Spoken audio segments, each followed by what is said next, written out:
Hello and welcome back, guys. We're now starting a new story, Todoroki Izuku, written by Fate Camiswhil. You can find author's profile link in the description.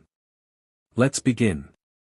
Chapter 01, The Poor Groom's Bride is a Groom. Todoroki ran as fast as he could. He needs to get to the scene before that wild Numu causes any more damage. Of course he could have just easily used his ice and skate over rooftops, but he was conserving as much power as he could. He didn't know what kind of fight he'll have with the monster. Some of them are unbelievably weak, while some are freakishly strong. He didn't know either if he would get backup, so he had to be wise. Luckily, the monster appeared at the docks. There shouldn't be as much people there as the city.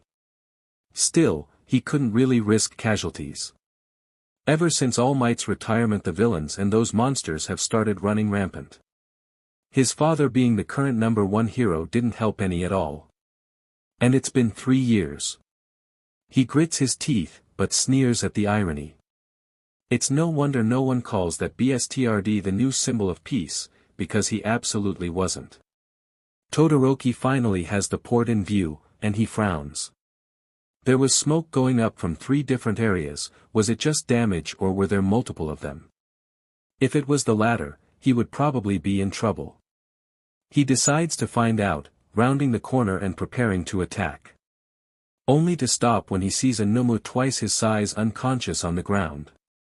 He blinks in confusion, taking in the surroundings. There were indeed 3 Numas, but all of them are already down. The smoke were coming from damaged buildings, but it doesn't look like they're going to be a fire hazard. Still, he moves to use his ice and put them out. "Are you back up?" Todoroki hears a somewhat childish voice from behind him and turns to see a masked hero in a green bunny-like suit. He knows who it is. The guy was already very famous for someone who debuted just last year. It's undoubtedly pro-hero Deku, Todoroki was sure. After all, he was sort of a fan. And he could deny that, but then he'd be lying. Who wouldn't be Deku's fan, though? The guy was cheerful and bright and stupid strong and crazy smart and makes fighting Numas look like playing with toys. His laugh is infectious, and he genuinely looks like he enjoys helping people, like it wasn't a job. He gets a little shy and silly at times, especially on TV, but that puts people at ease and the kids love him. Really, it was no wonder he's been called their fresh beacon of hope. All that and the fact that for some reason, Deku's reminiscent of All Might. From what Todoroki could gather, Deku studied and trained in America. They're probably the same age since they graduated in the same year, but Deku debuted 2 months before him because of his BSTRD of a father causing him problems with the agencies he wanted to join. Anyway, he figured that even if they debuted at the same time, Deku would still be a few steps ahead of him. The guy was aiming for the top after all, very much unlike him. He knows what that kind of ambition does to people, very well and at first hand. It's just not for him. He didn't become a hero for something like that. Todoroki became a hero in order to save himself, and his mother hopefully, in the near future. Excuse me, are you okay? Deku snaps him out of his reverie. I asked you a question. Sorry, I was just, yes, I'm supposed to be back up. Todoroki replies and tries not to feel stupid. He was definitely not starstruck, maybe, probably. Deku wasn't even that big of a hero yet. That's great. Can you call the police, please? I still need to restrain them. Deku motioned to the iron bars he was holding and the 3 Numas. All right, no problem. Todoroki immediately sends a message. He doesn't like making calls when he doesn't have to. Then he turns back to the green bunny hero and watches in great fascination, that he would later deny, as Deku bends 2-inch iron bars and wraps them around the Numas disturbingly effortless like those weren't 2-inch iron bars. Deku finishes and looks back at him. We should probably wait here for the police to make sure nothing bad happens. Todoroki nods, unsure of what else to say. Deku sits himself at the edge of the port, looking over the ocean. When he doesn't join him, Deku looks back and pats the space beside him. Todoroki obliges. I like your quirk, it's cool. Deku starts with a pun. Todoroki forces a smile and knows it looks like a grimace. Thanks, I get that a lot. Deku chuckles sheepishly and scratches his cheek. Sorry, I'm awkward in person. Todoroki shakes his head. Same. I like your hair. Deku was eager to please it seems. Thanks, I like your. Todoroki tries to return the favor and fails, motioning to the V-shaped antennas on top of Deku's head. Ears. They're not ears, I'm not a bunny. They're actually dash. Deku abruptly cuts himself off and struggles to finish. He doesn't even pretend to act feeling ashamed when he changes the subject. Why do you use your real name as your hero name? Sorry, do you mind? Not at all, Todoroki lets it go, shaking his head. It's because everyone knows me as Endeavor's son, I have a name. Oh I see. Deku looks over to the sea, and starts swinging his legs. Sorry about that. It's okay, Todoroki replies and the conversation dies.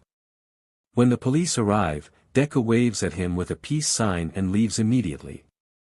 Todoroki was kinda hoping the Green Bunny hero would take his mask off and show him what he really looks like, but no such thing happened. And although he feels a tinge of disappointment, it was expected since this was only the first time they met. Todoroki arrives home to find his sister cooking dinner. She looks nervously at him. Father's here, Fuyumi whispers. Todoroki nods in appreciation, before going up to his room and change clothes. Hopefully, he can pretend he hasn't come back yet, long enough for his father to finish dinner and retire for the night. Todoroki decides to write unfinished reports. It's 9:30 when he finishes the papers and decides to come down for dinner. Unfortunately, Endeavor has been waiting for him, still seated at the head of the table, arms crossed. Todoroki tries his best to ignore him, acting like he isn't seeing anyone. He walks towards the counter to collect his food left on a tray. Shouto, Endeavor's voice reverberates in the small kitchen. You're going to get married. Todoroki turns his head slowly, eyes widening. What? The ceremony will take place in 3 days, at a small chapel with only a few of our closest relatives and family friends as guests. Endeavor scrolls through his phone, looking through what seems to be the details. Get a suit and take a leave. How about no?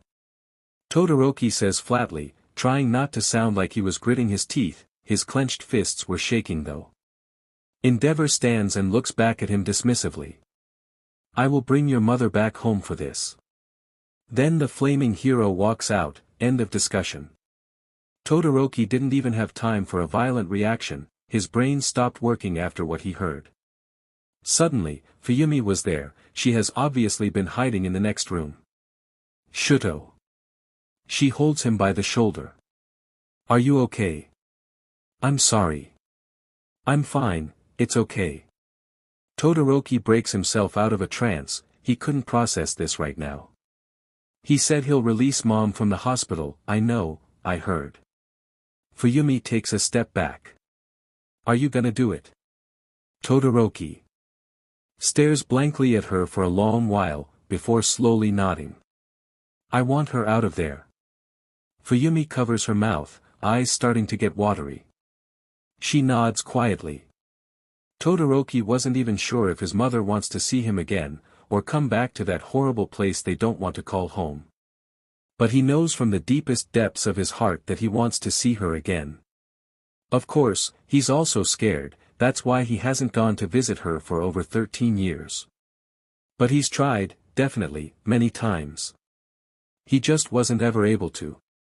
But now, his father was going to take it upon himself. For whatever reason, Todoroki didn't care. And although he wishes he could put on more of a fight, right now nothing else matters. He would do it, he would get married. Todoroki gives himself one last look in the mirror. He was wearing a white suit. He's really going to get married, he couldn't believe it.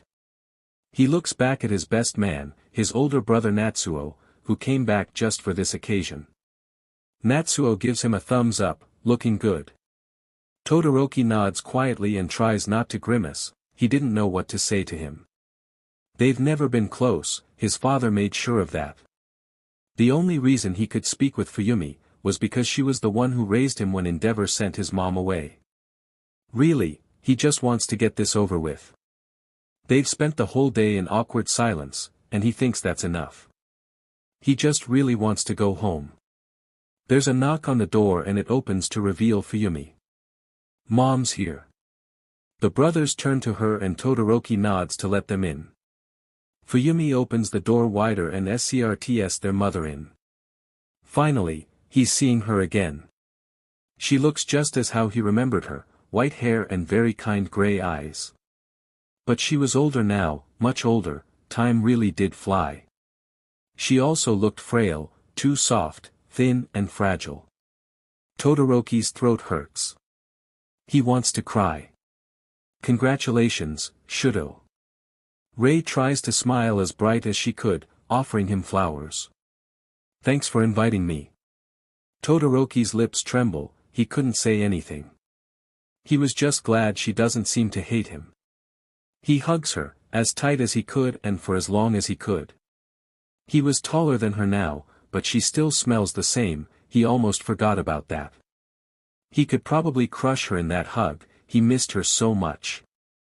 There's so many things he wants to say, but he can't remember anything right now, it even feels like he's lost his voice.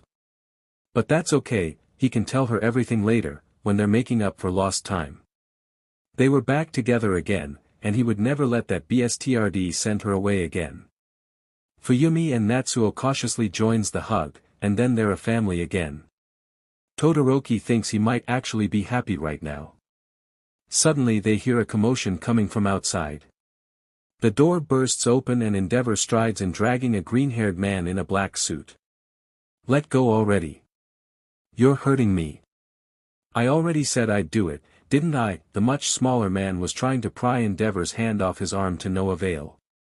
Endeavor responds by unceremoniously throwing him forward towards Shouto. Thankfully, he doesn't fall. But he doesn't look at them, he just busies himself rubbing the arm Endeavor previously held in a tight grip. He looks like he's about to cry. You're going to marry my son now. Endeavor's voice bellows, and he turns to the staff behind him who followed them. Get the judge. All of this didn't make sense and Todoroki didn't know what to think. He didn't even know if he cares enough to understand. But certainly, it would have helped if he received a memo at the very least. After all, Todoroki was not informed he'd be marrying another man. Todoroki was already standing in front of the altar when he belatedly realizes, he doesn't even know the name of the man he's marrying. He sneaks a peek. His groom is fairly effeminate, seemingly younger than him, and has a lot of freckles splattered on the tips of his cheeks. He has curly evergreen hair delicately framing his soft baby face with the most striking emerald doe-like eyes. He was appealing and cute at the same time. He would admit he finds him attractive. He looks away. Still, he couldn't figure out why his father would force them to marry, considering the fact that he was dragging the poor man around earlier. It's obvious his groom is unwilling, just like him. But why? There's a lot about this arrangement he still doesn't know. How would this even work? And what would his father get out of it? He had been too preoccupied with his mother's homecoming he neglected to think about what will happen to him now and afterwards. Dear friends and family, we are gathered here today to witness and celebrate the union of Todoroki Shouto and Midoriya Izuku in marriage. The officiant starts. Ah, so that's his name. Todoroki thought to himself in some sort of ire, this whole thing was just ridiculous really. Something's wrong, there's nobody at the other groom's side, Natsuo was trying to whisper but Todoroki still heard him because he was on his side. Where's his family? Todoroki glances around, it was true. It was only his side of the family that was there. And for some weird reason Endeavor is sitting on his groom's side, probably just so he was separated from his mother and siblings, but that works to their favor. Through their time together, their love and understanding of each other has grown and matured. And now they have decided to live the rest of their lives together as husband and husband. The officiant continues. Todoroki almost wants to laugh, they literally met just a few minutes ago. There was no time spent, or love and understanding. To say they didn't know each other, was an understatement. True marriage is more than simply joining two persons together through the bonds of matrimony. It is also the union of two hearts and the blending of two families. It lives on in the love you give each other and never grows old. But also thrives on the joy of each new day. Marriage is, and should be, an expression of love. May you always talk things over, confide in each other, laugh and enjoy life together, and also share those moments of quiet and peace when each day is done. May you be blessed with a lifetime of happiness and a home full of warmth and understanding. One Todoroki has not been to many marriages at his age, so he didn't realize a wedding could be so cringy. He honestly wishes to get this over with soon, the whole thing is starting to annoy him. None of what the man is saying means anything to him. Oh, my God, he's crying. He hears Natsuo try to whisper again and fails. Todoroki isn't the one crying though, so that must mean he looks to his groom and sure enough, Midoriya is teary-eyed and sniffling. Todoroki isn't sure how to feel about this. Suddenly, the green-haired guy is turning to him and taking his hands. Midoriya looks at him, and Todoroki couldn't look away. I, Midoriya Izuku, take you, Todoroki Shouto, as my lawfully wedded husband, to have and to hold from this day forward, for better or for worse, for richer or for poorer, in sickness and in health, to love and to cherish, now and forevermore, until death do us part. Sht Todoroki did not have a vow. I pledge to stand by you, always and no matter what, loving what I know of you, and trusting what I do not yet know. I eagerly anticipate the chance to grow together, getting to know the man you will continue to become, and falling in love a little more each day. I will take care of you, and fight for you through whatever life may bring us. Todoroki knew the first one was generic, but this second part hit closer to home than he expected. He figures Midoriya probably wants to make this work, whatever the hell this whole thing was. He nods, tightening his hold. Same. If Todoroki was listening carefully, he would have heard Fuyumi slapping her forehead. But then, Midoriya laughs and he doesn't notice anything else. Two golden wedding bands then get presented to them. Midoriya takes one and slips it on his ring finger. With this ring, I thee wed. Todoroki immediately follows the gesture, and repeats the words. With this ring, I thee wed. And now by the power invested in me by the city of Mizutofu, I hereby pronounce you, husband and husband. The officiant bellows joyfully. You may now kiss your husband. Todoroki scks in a breath. None of his many years of training in fighting villains could have prepared him for this moment. He looks over to his now husband and he is as red as a fully ripe strawberry, his freckles and green hair not helping. Midoriya puffs his cheeks and looks at him with shy but determined eyes. For some reason, that puts Todoroki at ease. He smiles and releases a breath, shrugging good-naturedly. Then, they kiss.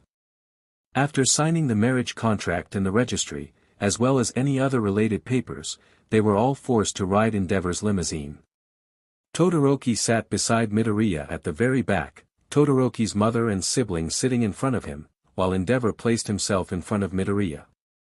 Needless to say, it was a very awkward ride. No one dared to say a word. Until Midoriya's phone goes off. Ah, sorry.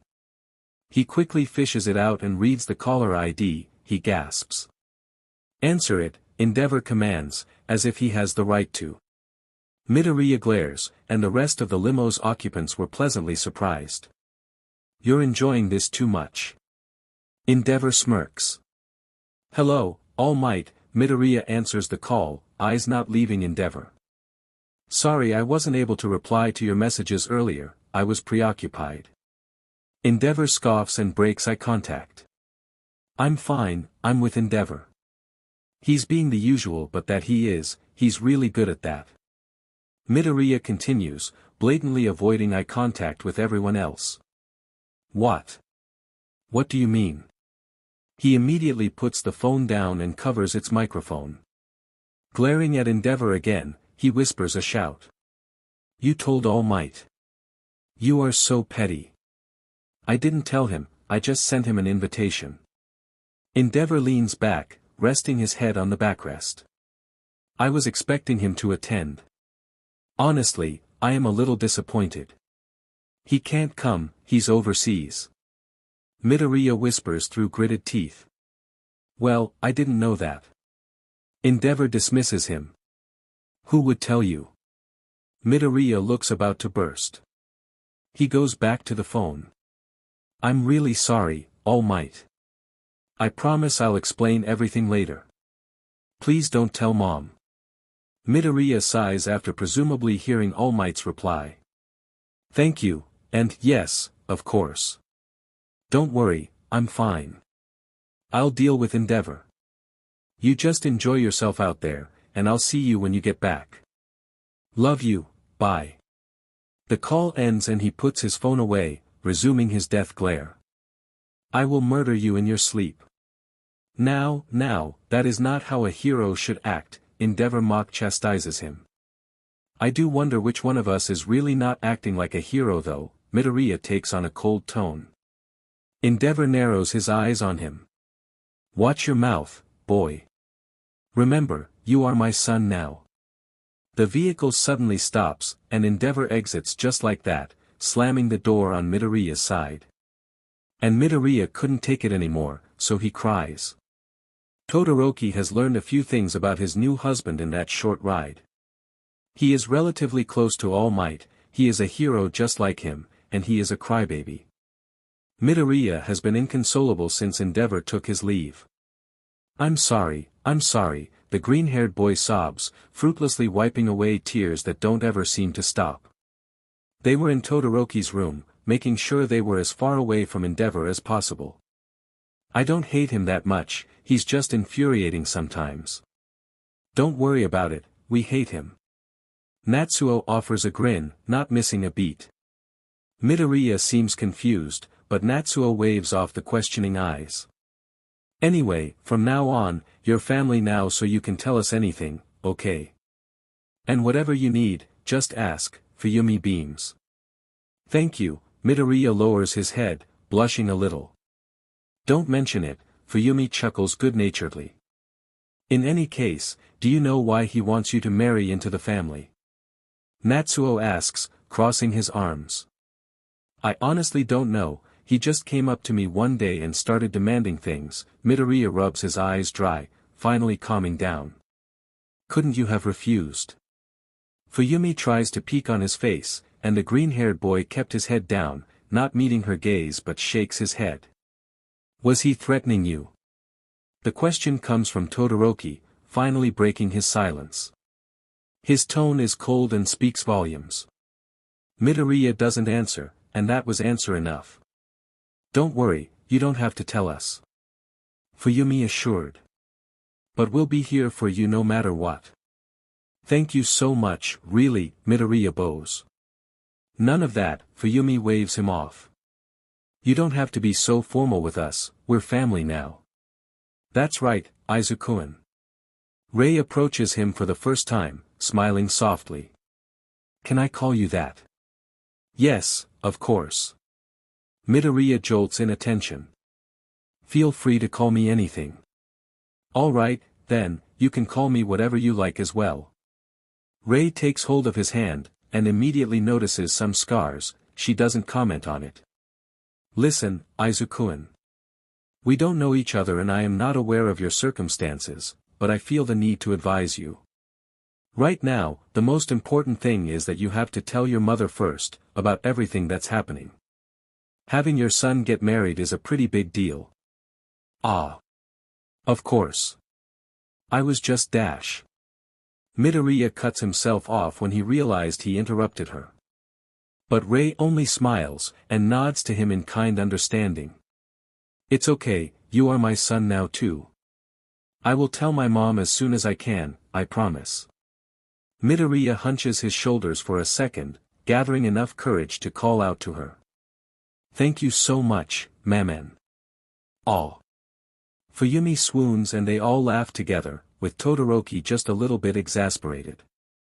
Todoroki lets Midoriya take a bath first, while he took out and prepared another futon, belatedly realizing yet again the implications of their wedding.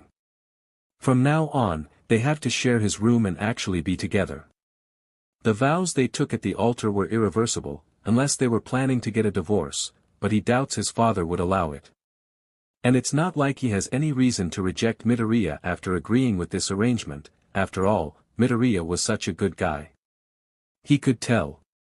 Midoriya has not done anything that would give Todoroki a bad impression thus far. He was too meek and timid, and the aggression he showed against Endeavor was appealing. Todoroki thinks this might not be so bad. Midoriya steps out of the bathroom wearing clothes he borrowed from Todoroki, and suddenly they were both very aware of each other, and the fact they were husbands now. I'm so sorry about this. I don't want to be awkward with you, Midoriya says but did not dare meet his eyes. Todoroki nods, looking away. It's fine, we were both unprepared. He says pertaining to Midoriya's lack of things. Thank you, Shokuin. If they weren't blushing earlier, they were certainly both blushing now. Is it okay if I called you that? I don't want to call you by your hero name. It's fine, we're husbands now. Todoroki heaves a deep breath, before looking back and offering a hand. And you don't have to be so wary of me, Izu. I won't do anything without your permission. If it was possible for Midoriya to turn even redder, he did. Still, he takes the hand. So, what now? We should probably get to know each other first, Todoroki suggests, unsure of whatever has to follow after that. Midoriya nods. Okay. For now, just rest. Todoroki releases his hold and heads to the bathroom for his turn. We can talk more about this whole thing later, or tomorrow, whenever really. Alright, Midoriya watches his back. Thanks again, Shokuin. Don't mention it. Todoroki doesn't look back and closes the door behind him. He sighs, there was absolutely no reason to be tense, but here he is. They don't love each other, but they're married. They don't even know each other, but from now on they will live together. And none of this was supposed to be a big deal, but now it probably is. Really, he should have thought more about this. It's just that before, he didn't know there was anything to think about. Though he had previously found certain people's looks pleasing, he was never attracted to anyone. And not to say he closed all possibilities with other men, he just didn't think there was any. But now he was married, with another man, for the unforeseeable future. Really, he just didn't want anything bad to happen. Midoriya seems like a very upstanding guy, and he looked pretty sincere uttering those vows. Todoroki wants to give him the benefit of the doubt, there was no way the other had ulterior motives anyway. The green-haired guy was just as much of a victim as he was. And besides, it wasn't like he was any better. He didn't even have a vow, how embarrassing. He couldn't forget. But honestly, all of this was just on that bstrd of a father of his. Then again, even if he blames him, and rightfully so, there's nothing to do about it. They're already married. When Todoroki steps out of the bath, Midoriya is already fast asleep. Chapter 02, Hellbent on Heartbreak. And, sorry, it turned a little angsty for some reason, WTH. XD, Todoroki Izuku. The next morning, Todoroki wakes up to an empty room. Midoriya had obviously woken up before him and must have gone somewhere, if his absence was anything to go by. He fixes himself and folds his futon, brushing his teeth before making his way downstairs. Morning. Natsuo grins at him as he was setting up the table. His mother and sister were cooking. Good morning. Fuyumi calls out too. Good morning, Shouto. Have a seat, Rei. His mother beckons him to the table. Good morning. Todoroki feels weird, they're like a normal family now. He sits down, smiling to himself. Where's Izu? The three other occupants in the room suddenly freeze up. Natsuo was the one who breaks out first. He kinda went with the old bstrd. Todoroki's smile falls. What do you mean? Where to? On a morning run or something? I don't really know, but the BSTRD didn't look like he was going to work. Natsuo rubs the back of his neck. Don't worry, Shouto, Fuyumi serves them a plate of eggs and bacon. If Dad was so hellbent on forcing you two to marry, I doubt he'll do anything bad to him.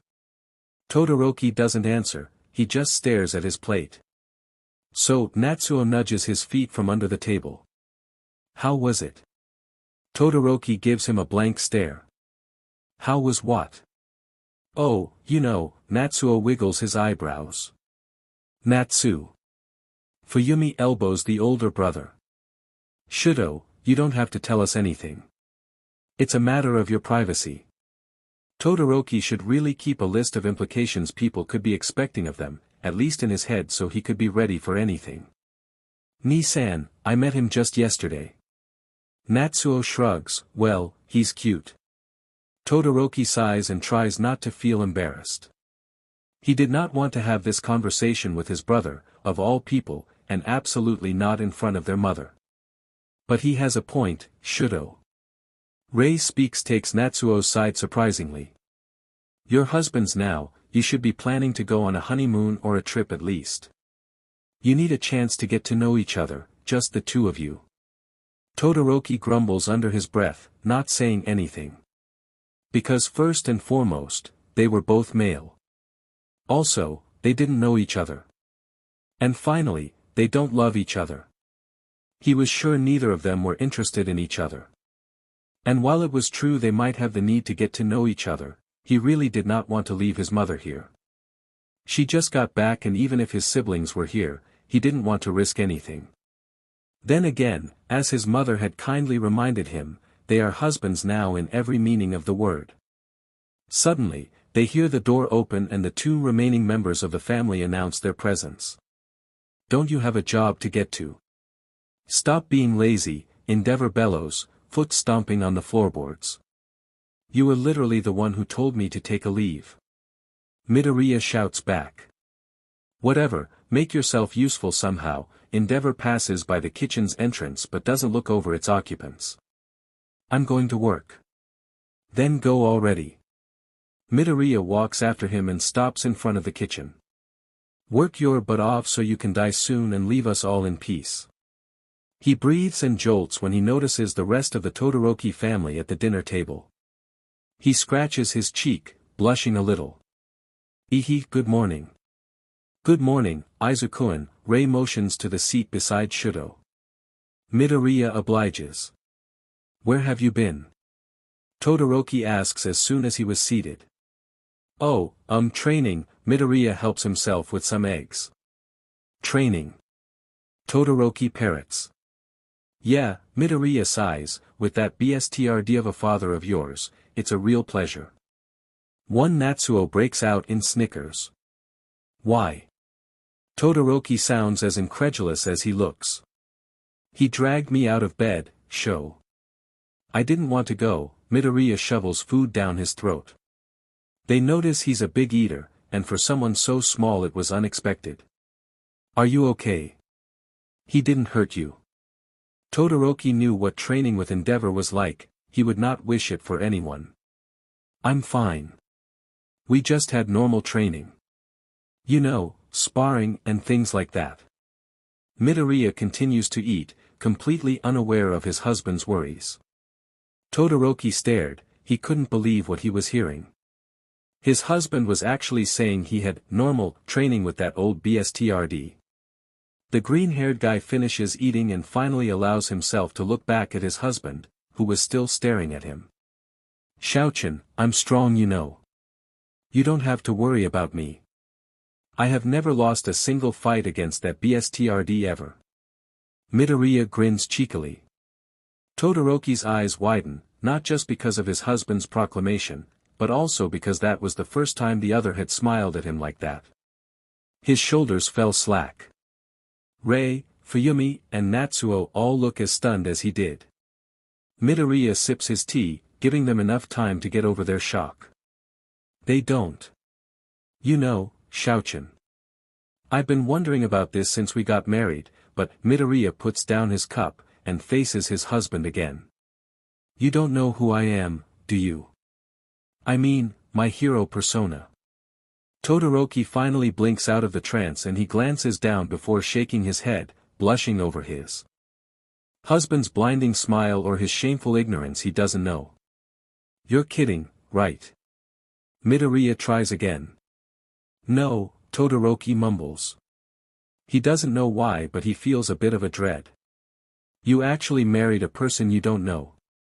It was Midoriya's turn to be incredulous. Are you insane? What if I was a dirty old man? Todoroki shrugs lamely, and for some reason that infuriates Midoriya. What, so you didn't care? I had an agreement with the old BSTRD, his bi-haired husband answers as if that solves the problem, and for Midoriya it kinda did. I see. Midoriya looks down on his empty plate. Of course, I mean, that makes sense so, there was a catch after all. Sorry. Todoroki doesn't know what he was apologizing for, but he feels if he didn't he would feel bad. Don't apologize. It's not your fault, and you don't even mean it. Midoriya suddenly snaps, tears gathering at the corners of his eyes. Sorry, I'm just being stupid. When your father told me you agreed, I thought it was because you knew who I was. Oh my god, I'm such an idiot. I should have known. Todoroki frowns. I don't understand why you're so upset. Midoriya seks in a breath, pressing his lips in a tight line but that didn't help keep himself from talking back. Because I actually like you. I'm your fan. Who wouldn't be happy to marry pro-hero Shouto? Todoroki felt his breathing stop. He doesn't know if he should feel flattered or if he should feel weird. You know, you were supposed to be the only good thing about all the bad things happening to me right now, Midoriya smiles a grimace, wiping away tears. But I guess this is why you didn't have a vow, you couldn't be bothered, not even to ask your father who I was. Where did you even learn my name? At the altar. I'm really sorry, Todoroki tries to apologize properly this time, for not knowing or for not having a vow both. I see, okay, that's fine, Midoriya nods standing up from his seat, turning his back against him. But I'm not going to tell you who I am. Figure it out yourself, if you care enough to find out. Suddenly, Endeavor is standing at the doorframe, wearing his hero suit. Izuku, are you coming? Yes, sorry, just let me take a shower, Midoriya walks out fast. Hurry up then, I'll wait in the car. Endeavor then turns to the occupants of the kitchen, narrowing his eyes particularly at Todoroki but not saying anything in taking his leave. Before the silence could set in, Natsuo decides to break it. But wait, didn't Izuku say he was on leave earlier? Midoriya doesn't come home for 2 days. And Todoroki's leave is running out, he's hoping to see his husband again at least a day before he has to go back to his busy schedule. He really wants to be able to talk to him and sort things out, they were still husbands after all. He sighs, turning off the TV. He was watching evening news about pro-hero Deku's most recent mission, but he decides he shouldn't be distracting himself like this right now. Todoroki gets up from the sofa and walks to the hallway towards the stairs, thinking of going up to his room to call it a night instead. Suddenly, their front door is opening and he turns back just in time to see Midoriya making his way inside. His right arm is covered in bandages, his other arm was carrying a duffel bag. What happened to you? Where have you been? Todoroki doesn't think twice about approaching his husband. Midoriya looks up to him and quickly looks away, shrugging. Hero work and stuff, I was at the hospital. For 2 days you were at the hospital and you didn't bother telling me. Todoroki didn't understand why he was upset, but he was and he couldn't help raising his voice. Well, I didn't have your cell phone number. And you could have asked your father about me, couldn't you? Midoriya was more than glad to meet him halfway. And you couldn't have asked your father-in-law for my cell phone number. Todoroki manages to turn the tables back, but he immediately regrets it when his husband starts looking like he's going to cry. Look, I know you're still mad at me and I'm really sorry about that, but I'm still your husband. He sighs, before continuing. It's not ideal, but I do want to be a good husband to you at the very least. I'm sorry, Midoriya looks everywhere but him. I told you I'm more mad at myself than you, so don't concern yourself with me. I'm fine. Weren't you listening to what I just said? Todoroki tried peeking at his expression. I said I want to be a good husband to you. You don't have to be, it's fine. Midoriya defiantly avoids eye contact. Maybe we could get divorced later on. Father won't let that happen. Todoroki crosses his arms. He will after the next hero rankings. The green-haired boy looks down at his shoes sadly. What? Why? Todoroki unwraps his arms. Doesn't matter, Midoriya shakes his head. Anyway, it's obvious you've also thought of it already. I've thought of it the day we got married. Todoroki admits. Then, that's fine, isn't it? Midoriya scuffs his shoes, itching to take them off. We can decide on that later on, but for now we're still husbands. Todoroki bends down to untie Midoriya's shoelaces.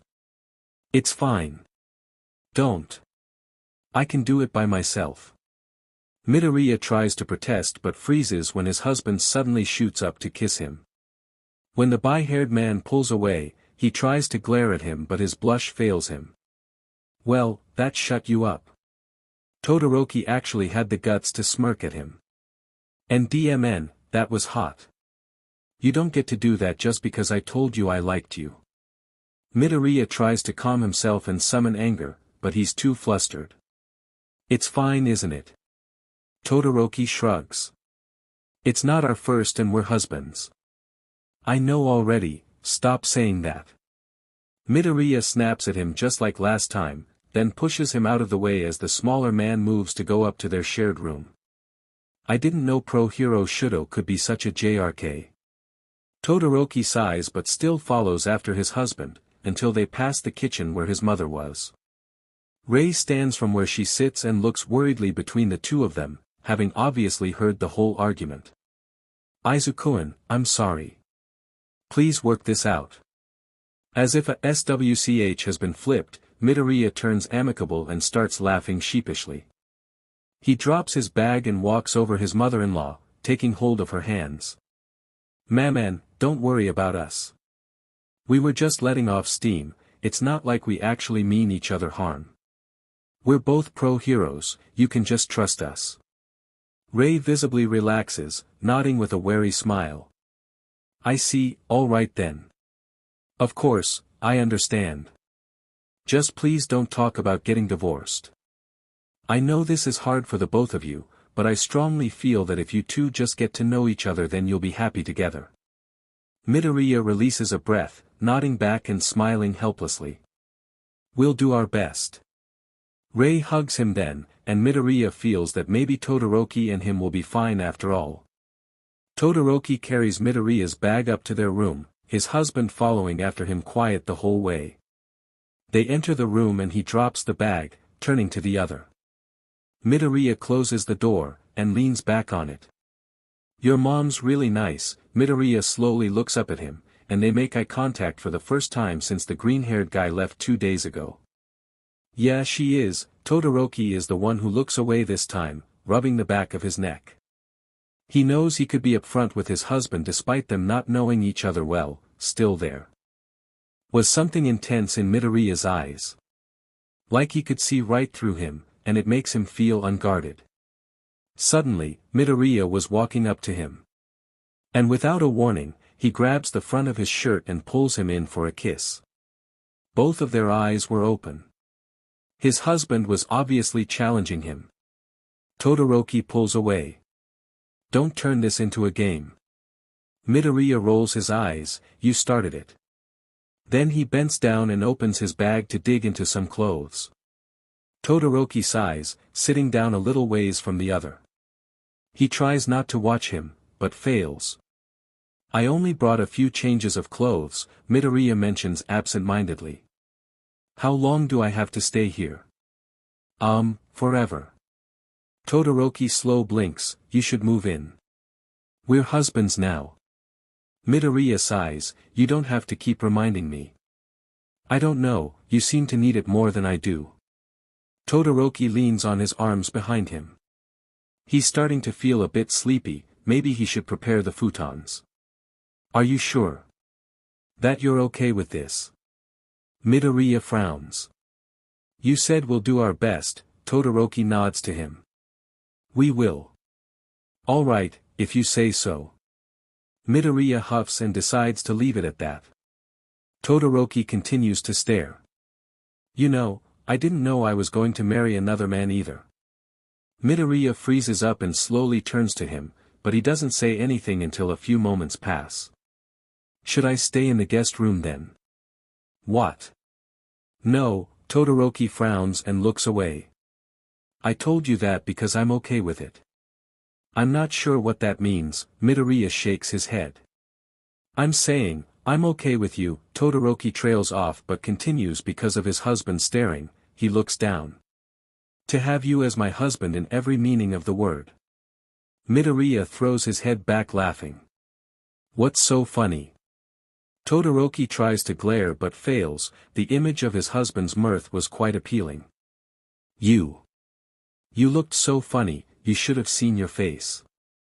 Midoriya wipes a tear, you look so scared I'm gonna jump you in your sleep. I wouldn't know, you're a fan after all. Todoroki crosses his arms. Don't flatter yourself. Midoriya finally catches his breath, and give his husband a look.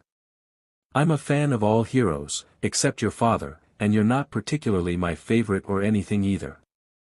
Who's your favorite then? Todoroki was pleased his father was an exception.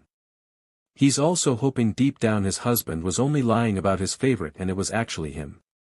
Midoriya absolutely beams. All Might of course. Really? He's my favorite too, Todoroki admits, forgetting his earlier thought. This was just as good. He's everyone's favorite, Midoriya rolls his eyes, feeling exasperated. Even though, it's been 3 years. He's still the best. Yeah, Todoroki agrees, and hopes they continue talking like this but he doesn't know what to say anymore. He didn't want to pry about his husband's relationship with the former #1 hero. He gets up to finally prepare the futon, wanting to lie down. Midoriya stays quiet after that, absent-mindedly staring at his hands. Todoroki figures he must miss the hero as a hero, and he really didn't want to pry but he also really wants the conversation to go on. How is he doing, by the way? He called you on our wedding day, didn't he? Midoriya jolts. Ah. Yeah, he's doing well, traveling the world and all that. Todoroki crawls in his futon and spreads the sheets, patting the futon beside his. Midoriya smiles and walks towards him. Turn off the lights, Todoroki points to the SWCH by the door. Are we sleeping already? Midoriya asks but follows. I want to, do you? Todoroki lifts and offers a hand.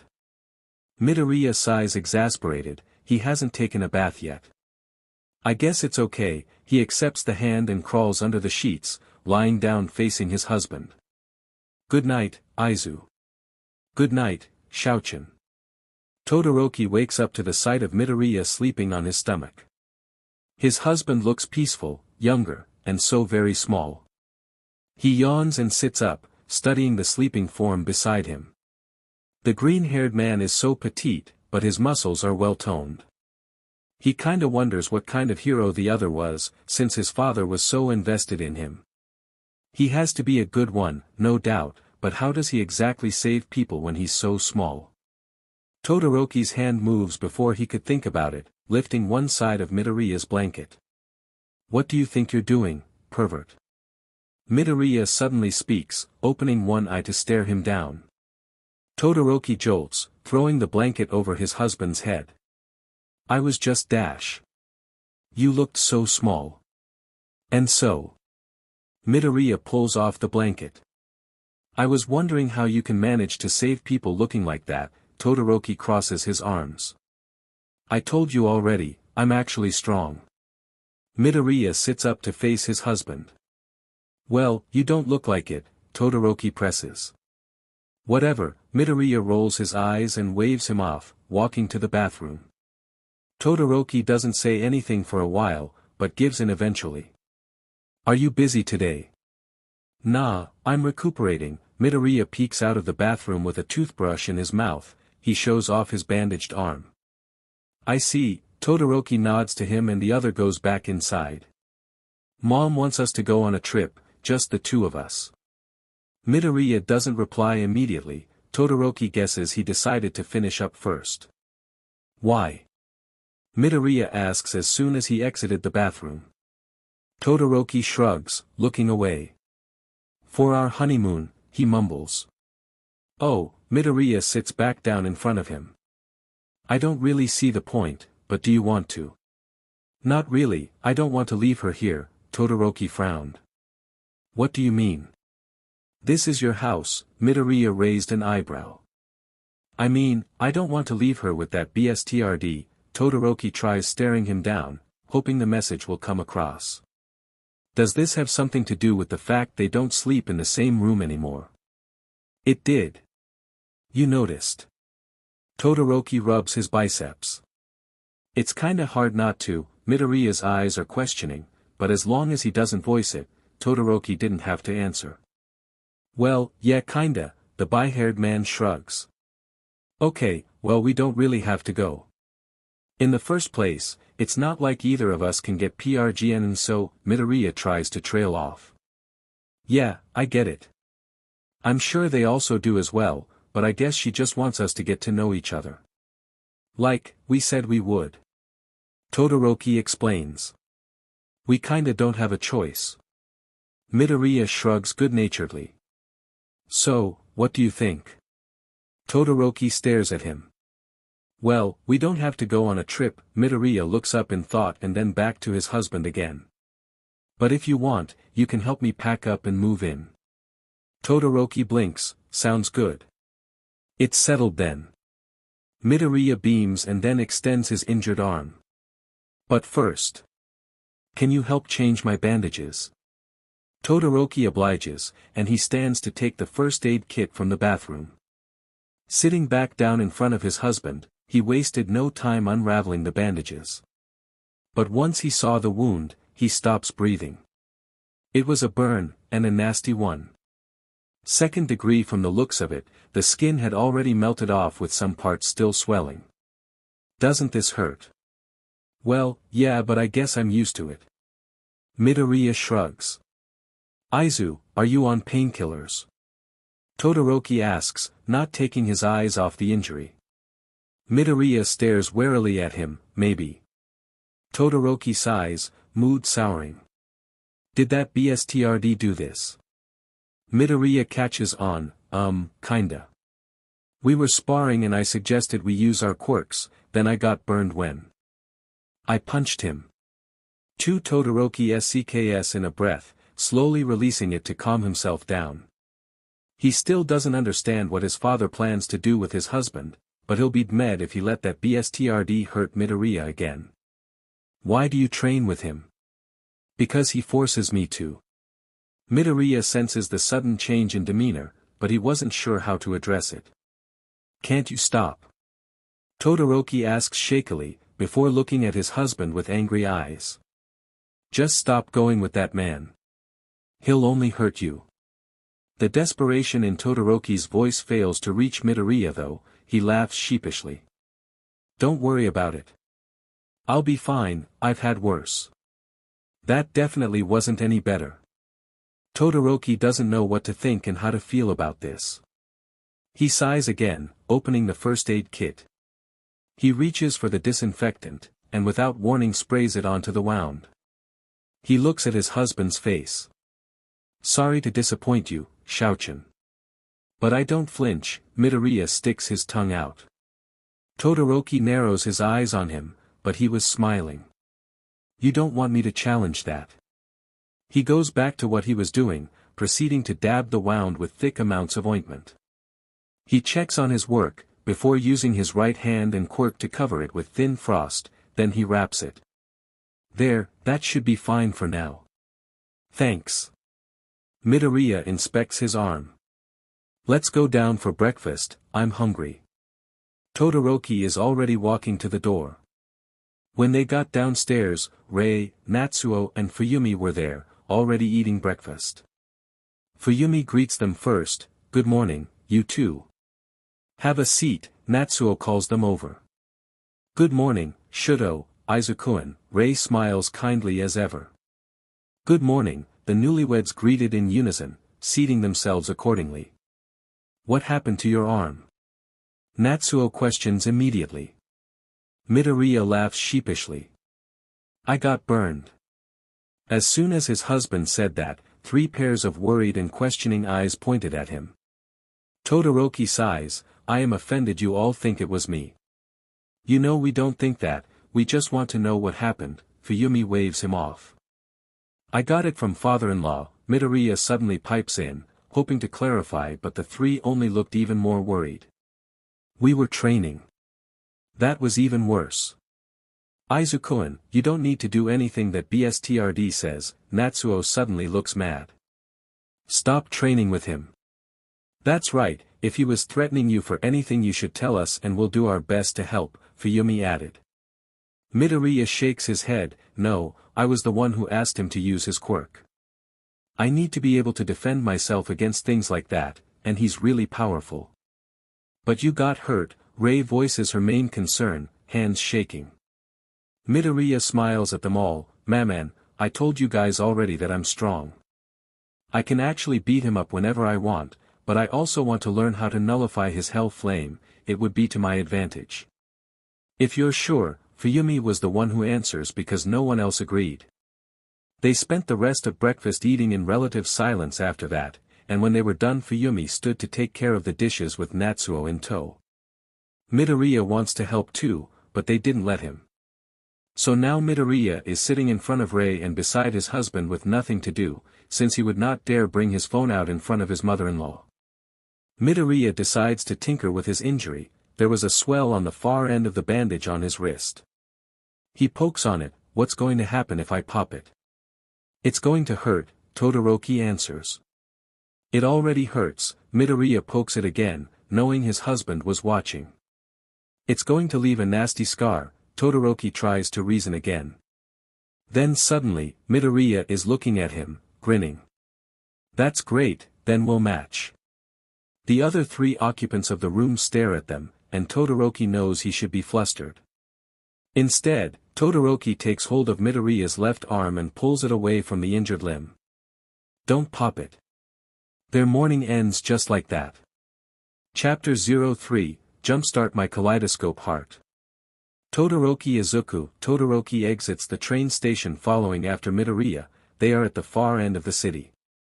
The buildings aren't so tall here, and there aren't many people either. Still, there are a few who recognize him and Midoriya doesn't seem to appreciate it. He walks fast.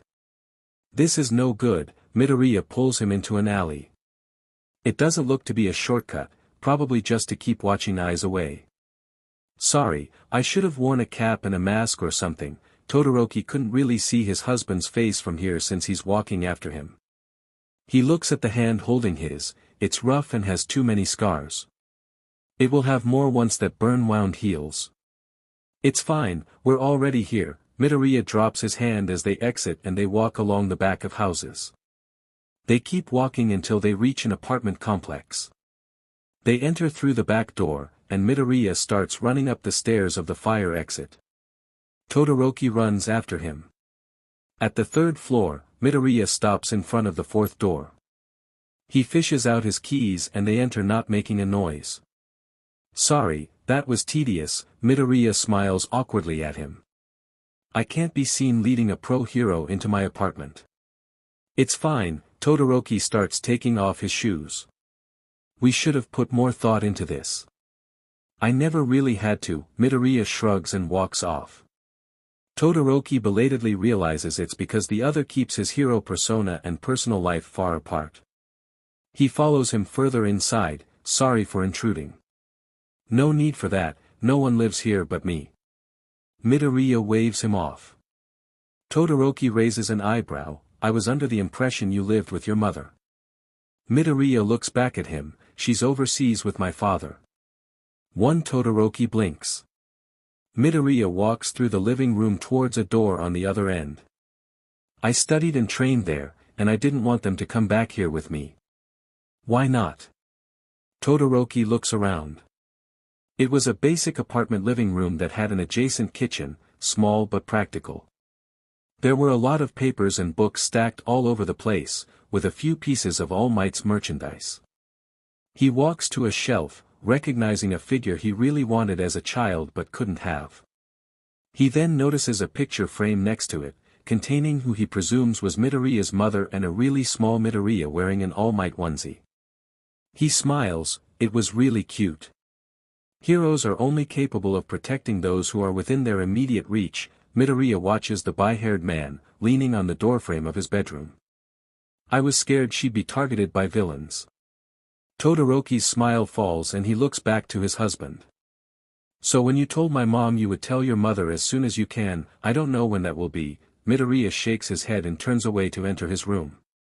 Todoroki feels his husband was purposely leaving out details, but the other shouldn't have a reason to. They were husbands, and both of them were heroes. Certainly, Todoroki should be trustworthy enough, right? What should I pack? Midoriya speaks again from inside the room. Todoroki walks, enters, and stops. The room was full of All Might's merchandise. In fact, you can even say that was the theme. You can't bring any of this, Izu. Oh, my God, tell me about it. Midoriya sighs exasperated. Your father is so petty. And you're a little obsessed. Todoroki frowns when he sees the All Might-themed boxers hanging on the clothesline. I grew up like this, okay? I already told you he was my favorite. Midoriya covers his reddening face. And don't take your father's side, or I'll divorce you. I wasn't. This is just unexpected. Todoroki continues to look around, warily taking a seat on the All Might-themed bed. Favorite is an understatement. Just shut up, okay? I get it. Midoriya pulls out a suitcase from his closet. No All Might anything please, the old BSTRD will burn them on sight. Todoroki eyes an All Might's head mug on the side table. He wants one. Geez, what am I going to bring? Midoriya starts digging through his drawers. I don't even know if I have any boxers that aren't All Might themed. Todoroki looks at him in dread. Midoriya laughs at his face. They finish packing half past lunch, or in this case Midoriya did, seeing as his husband has been too busy playing around the whole time. For the last time, show. Those aren't toys, they're action figures. Midoriya pulls the suitcase to the side, it was filled with just clothes mostly. And don't you dare take that one out of the box, I will hurt you. Todoroki puts the box back on the high shelf. But what's the point of buying them if you aren't going to use them? They're called collectibles, and they are worth a ton of money. Midoriya looks around for any essentials he might have forgotten to pack. He huffs when he deems everything right. If he was missing something he was sure his husband would have it, or he could just buy whatever it was. I guess I could have bought some when I was younger, but I was never allowed toys. Todoroki looks longingly at a small All Might keychain hanging from one of the hooks. Midoriya takes notice. Do you want one? Todoroki was too quick to shake his head. That old BSTRD will destroy them. We can hide it then. Midoriya comes up to him, also looking at the keychain. Does he enter your room unannounced? Yeah, he just bursts inside without knocking sometimes. Todoroki looks at his husband beside him. What an but, Midoriya takes the keychain off its hook and puts it in his husband's hands. This should be small enough. Todoroki smiles. Thank you. They exited the room and walked back towards the stairwell. Midoriya carrying the suitcase down the stairs like it was just paper bag with his not injured arm. Izu, I think it's safe enough to use the elevators. Todoroki looked back at the empty hallway. It's fine, really. It's always better to be safer. Midoriya doesn't even look back to him. Todoroki follows without another word until they reach the back door. Do you think we should just take a taxi? I think this will be too bothersome on the train, Midoriya asked as they walked out to the roads, motioning to the suitcase. We should have taken a car. Todoroki looked at the empty street. He didn't think taxis pass by here. We really didn't think this through, Midoriya chuckled sheepishly, remembering how they just walked out after breakfast without another thought. I can ask Nissan to come pick us up. Todoroki is already bringing out his phone. But it'll take time until he gets here. Are you sure it won't be a bother? Midoriya asks to ascertain. Of course not. Todoroki sends a text message. That's fine then, we can just eat lunch while we wait. Midoriya looks up to his husband. Todoroki looks back at him. Sure, what do you have in mind? They go to the nearest cafe they could find. There weren't any big restaurants around this side of the city. And the place was cozy enough, wedged in the middle of a bookstore and a flower shop. They take their seats by the window so Natsuo will be able to see them immediately when he stops by. They set the suitcase under the table. Midoriya orders katsudon and Todoroki goes for the cold soba. That was when they first learn each other's favorite dishes. I guess it suits you, because your quirk is ice. Midoriya couldn't stop smiling at the peculiarity of the situation. He should have known his husband would be exactly as he thought he'd be. Stop laughing, it's not a joke. Todoroki says lightly, also smiling. But your favorite food doesn't tell me anything I don't already know. You're a big eater, despite your looks. I'm still growing, that's why I eat a lot. Midoriya grinds his teeth, pretending to be offended. Sure, Todoroki's voice takes on a teasing tilt. Midoriya tries to stare him down, but fails. He thinks back on their favorite food. They really don't know much about each other. What's your favorite color? Blue. Do you like music? Not particularly. Books? A bit, yeah. Movies? I don't really get to see much. Animals? I do like them. Pet peeves? My father. Interests? Heroics? All Might? Any particular things you wouldn't want me to do? I guess, I'll just let you know. You really aren't helping me here. Midoriya gives him a dead stare. I answered them as truthfully as I could. Todoroki sits back. What's up with all the questions anyway? Midoriya shrugs. Well, we don't know each other. Todoroki nods in understanding and waits for another moment. Can I ask you a question?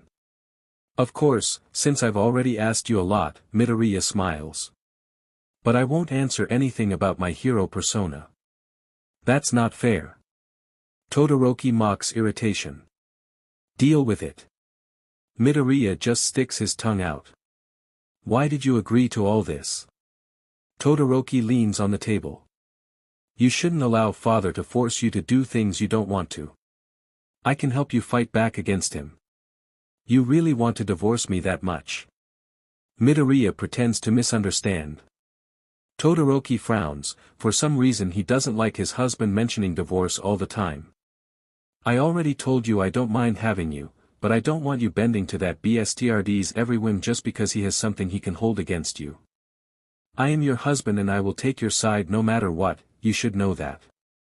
Suddenly Midoriya was having a fit of giggles, cheeks red. Ah, my husband wants to be my hero. Todoroki also blushes at that. Izu, I'm serious. But you know I was just joking about the divorce. I was just trying to distract you. Midoriya stares at him for a while. Would you believe me if I told you I agreed to all this because of you?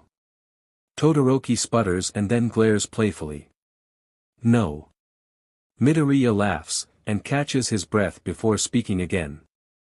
I won't be able to explain it properly without revealing who I really am, but I can assure you, there's nothing for you to worry about.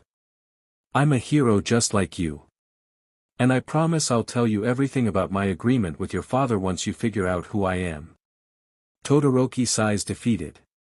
I'm sorry I didn't try to find out who I was getting married to. I kinda didn't want to know at the time. Can you at least give me a clue? Midoriya puffs his cheeks. What's the magic word? Please. Todoroki ducks his head. Midoriya puffs his cheeks again, trying to stop himself from laughing. His husband looks ridiculous, being too tall to hunch. Fine, but only because you asked so nicely. Todoroki leans forward. Midoriya also leans forward, intentionally brushing against his husband cheek to cheek. Then he whispers, "We've actually already worked together." He leans back just as fast, seeing the waitress carrying their food to their table. Todoroki wasn't able to ask anything due to the distraction and he broods throughout the meal. Midoriya pretends to ignore him in favor of his Katsudon, but he starts feeling a little guilty later on, even though he just gave Todoroki what he wanted. He picks a particularly big chunk of meat and motions towards his husband, lifting another hand to the other's mouth. "Hubby, say ah," Todoroki mocks exasperation. "I told you not to turn this into a game." "Ah, boo," Midoriya presses the piece to his husband's lips. Todoroki relents, eating the meat and glaring at his husband the whole time before he swallows. He then moves to wipe his lips clean with a tissue, before taking a big pile of soba.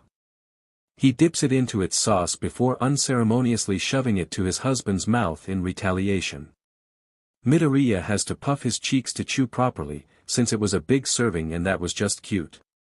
He tries to wipe his mouth clean afterwards as well, but Todoroki holds his wrist to stop him. Then Todoroki proceeds to lean in and lick the remaining sauce on the side of his husband's lips, slowly, staring him down. Midoriya grinds his teeth, mock glaring and blush too profound, JRK. Todoroki leans back, smirking all the while. "You started it." They eat in relative silence, instead kicking each other under the table after that. Not long after they had finished eating that they heard a honking of a car, but it wasn't Natsuo. It was a police vehicle with a familiar inspector stepping out with a wave. "Tsukachi-san." Midoriya stands up and exits immediately, greeting the man. Again, the man was familiar, but Todoroki has never really spoken to him or know of his name. He must be someone his husband works with. Todoroki decides to stay put. He didn't want to intrude in case they were talking about confidential work. The two talked for an estimated 2 minutes, Todoroki counted. Then, his husband walks back inside the cafe, but the other man doesn't leave. "Hi, Midoriya looked sheepish and worried. He sits beside his husband. "That was Inspector Tsukachi Naomasa. I work with him." "So what?" "Duty calls." Todoroki provides the excuse, staring blankly at his remaining drink. He didn't mean to sound mad, because he wasn't. It just came out like that. "Yeah, sorry. I have to go." Midoriya was quick to apologize, but he looks like he really doesn't want to go. So Todoroki tries to keep him there. "He didn't even call you." "It wasn't a question." "Oh, yeah, well, it's not an emergency. He was just passing by and saw us and thought he'd inform me that a report I was waiting for finally arrived in the office." Again, Midoriya looks like he didn't want to go, but Todoroki figures he would anyway. "That's fine, it's okay. I'll just wait for Nissan and take your luggage home." Todoroki looks at his husband then. And yet again he thinks that Midoriya really doesn't want to go. Todoroki doesn't understand why. It was work and their top priority as heroes. But for some reason, he didn't want Midoriya to go either. "Are you sure?" Midoriya looks at him with pleading eyes, but Todoroki doesn't understand what he was asking for. He had already tried to keep Midoriya with him, but the other wasn't going to stay, that was clear. So why was he the one who looks disappointed about this? "Yeah, I'm sure. Don't worry about it." Todoroki gives him a nod in dismissal. "Okay," Midoriya nods too, in understanding. Then he stands, but doesn't leave immediately. He fidgets like there was something more he wanted to say. And when he looks like he has finally mustered all the courage that he needed, he bends a little to give Todoroki a kiss on the cheek. "Thanks for today, I had fun." He smiles shy but fondly. "I'll see you back home." "Yeah, I'll be there," Todoroki replies after getting over the initial shock. He gives back a small smile of his own. Then Midoriya is out the door, and the familiar but unknown inspector takes him away in his car. When Natsuo arrives, his husband was long gone. Todoroki tries to lift the suitcase then, it was heavier than him. The drive home was spent in relative silence. Todoroki was never close to his older brother and besides, he really couldn't stop thinking about his husband. Maybe it was because this was all new to him, or maybe because it was a crazy arrangement. Because honestly, how was one supposed to act around a stranger they married anyway? They were civil to say the least, getting better and a little risque, but still pretty cautious. Todoroki doesn't know what he's doing really, and he's not sure if Midoriya does, but he sure doesn't. This was the first time he's actually ever flirted. Of course he knows that's what those kinds of actions were supposed to look like. He's not an idiot. But it's okay, and it's safe. Because they're already married, that's exactly where this was supposed to go. Sure, it was weird and awkward at first, but at the same time, it's fun and exciting. Most times exasperating, but still appealing. He isn't going to go as far as say it feels like they've known each other for long because they didn't. It's more like going on a blind date every day but with the same person. There's so much about Midoriya he still has yet to know. And he was only getting more questions than answers. He was sure his husband was not going to help him either. He remembers the kiss on his cheek, and for some reason it felt worse than the one on the lips. Like, it wasn't just a challenging game. This time, they weren't trying to get into each other's nerves. And it wasn't just a distraction. He felt Midoriya was sincere. But Todoroki doesn't feel like his husband likes him that way, even if he said so, he could have meant so many other things. He wonders what the other must be thinking, when he said he wanted to be a good husband. Because honestly, he didn't know what that meant. He just knew he had to assure Midoriya and make this work somehow. He doesn't know if he will fall in love yet, but so far so good. He doesn't have complaints. Midoriya is a good guy, his first impression hasn't changed. And if he had to admit, he was starting to grow fond of him. When they arrived back home, his mother and sister were already preparing dinner. He didn't realize they were out that long, the whole day has already passed. Where's Izuku? Rei greets him from the kitchen doorway. He was called for work. Todoroki drags the luggage to the side. Until now he could have believed his husband carried it like a picnic basket, and with an injury at that. Is he going to come home? Rei looks concerned. You need to get back to work tomorrow, right? Todoroki almost forgot about that. I don't know. But you two were able to spend time together properly, right? There was an unspeakable hope in his mother's eyes. Todoroki smiles easily, feeling the All Might keychain in his pocket. Yeah. He thinks he had fun too. That's great. Fuyumi pipes in, serving some plates. Now take a seat so we can all eat. I'm not really hungry yet, Todoroki replies but takes a seat anyway. Natsuo sits in front of him, with Rei in between them at the head of the table. Suddenly, Endeavor was making his entrance. Where's Izuku? He directs the question to Shouto, but gets ignored. He got called out for work. Fuyumi was the one who answers. Endeavor huffs, looking over his phone and turns to his back. He's not answering my messages, that brat. Todoroki knew what his father said was not strongly offensive, but for some reason it irked him. He couldn't really explain it but he just felt the need to stand up for his husband somehow. He doesn't need to answer to you. Endeavor looks back at him, eyes hard as ever. Of course, he does. He's my son now. He's not your son. He's not your anything. Todoroki doesn't know what comes over him, but he was already standing from his seat. Izuku doesn't have to do anything for you no matter what you have against him. Endeavor narrows his eyes. I don't have anything against him, if I did I wouldn't have made him a part of this family. Then what the hell do you want from him? Todoroki grinds his teeth, glaring as hard as he could. It's not what I want, but what he wants. Endeavor turns the rest of his body to glower down on his son. Izuku wants to be the next #1 hero. I'm merely supporting him. What? Todoroki breathes out in a whisper. He figured Midoriya must have dreams, but he didn't think it would be the same as his father's. He shakes it off fast. Even if that's true, he won't become like you.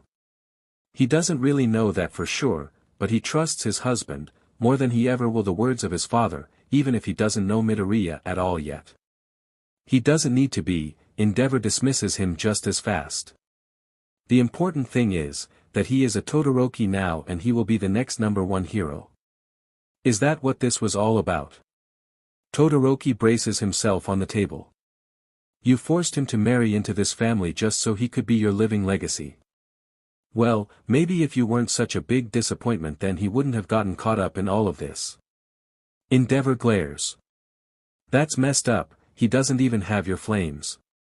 Todoroki wasn't sure if his father was just using Midoriya as a trigger for him, or if he really meant to have him as his source of pride. Either way, it doesn't look good for him or Midoriya. Doesn't matter, he has something the lot of you do not have. Endeavor shakes his head with tired exasperation, turning his body aside to walk out. Ambition. Todoroki presses.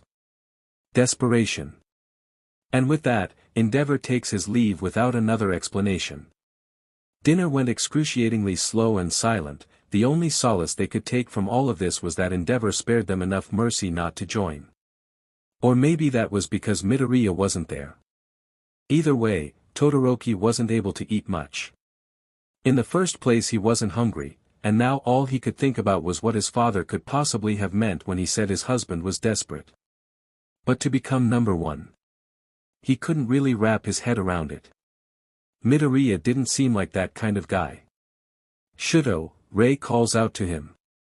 At first she visibly hesitates, but manages to take his hand. Don't worry, I'm sure Izuku is different. From him, was left unsaid. Todoroki nods his head slowly, letting her assurance sink in, whether or not he actually believed it. Yeah, of course. But he wants to believe, in the Midoriya that he has known so far. Midoriya who is too bright, too meek, too kind. Midoriya who laughs cheekily, cries easily, apologizes immediately. Midoriya who is always honest, fun, and grateful. There is no way a person Midoriya would ever turn out like his father. He was almost sure, he was just afraid. There were still too many things he didn't know about Midoriya, but he wants to trust him. Like what he agreed to do, speaking their vows. Suddenly, they hear the door open and the voice of the person they've all been waiting for calls out. I'm home. We're in the kitchen. Fuyumi stands to greet him by the kitchen entrance. Welcome back, Rei greets as soon as he steps inside. Wow, everyone's here, that's great. Midoriya beams and heads straight to his husband, kissing him on the cheeks before sitting beside him. I have something for you. Todoroki doesn't know how to react, this was exactly like how he felt when he left him earlier. When I saw this, I immediately thought of you so I just had to get it. Midoriya was carrying a white box, and sets it on the table, carefully opening the lid. Tada!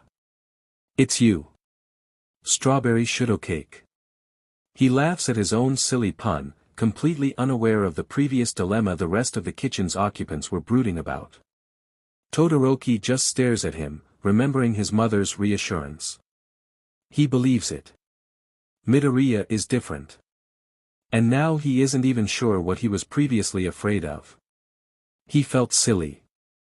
Midoriya is his husband now, the person he chose to marry.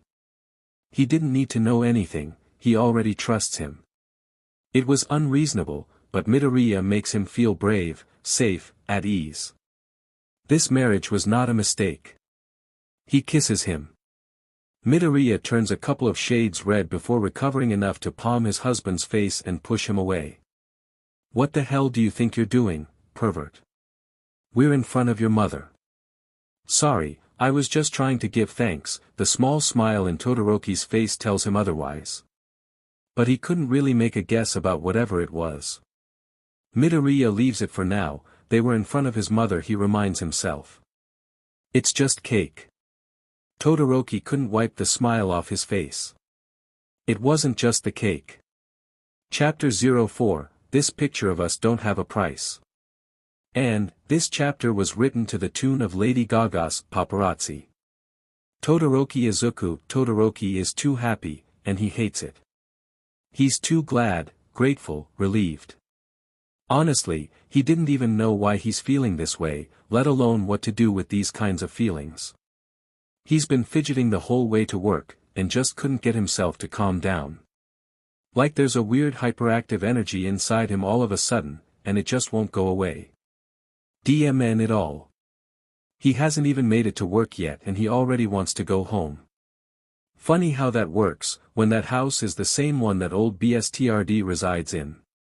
He used to make all the kinds of excuses just to get away from there before, but now he has a husband waiting there for him to come home.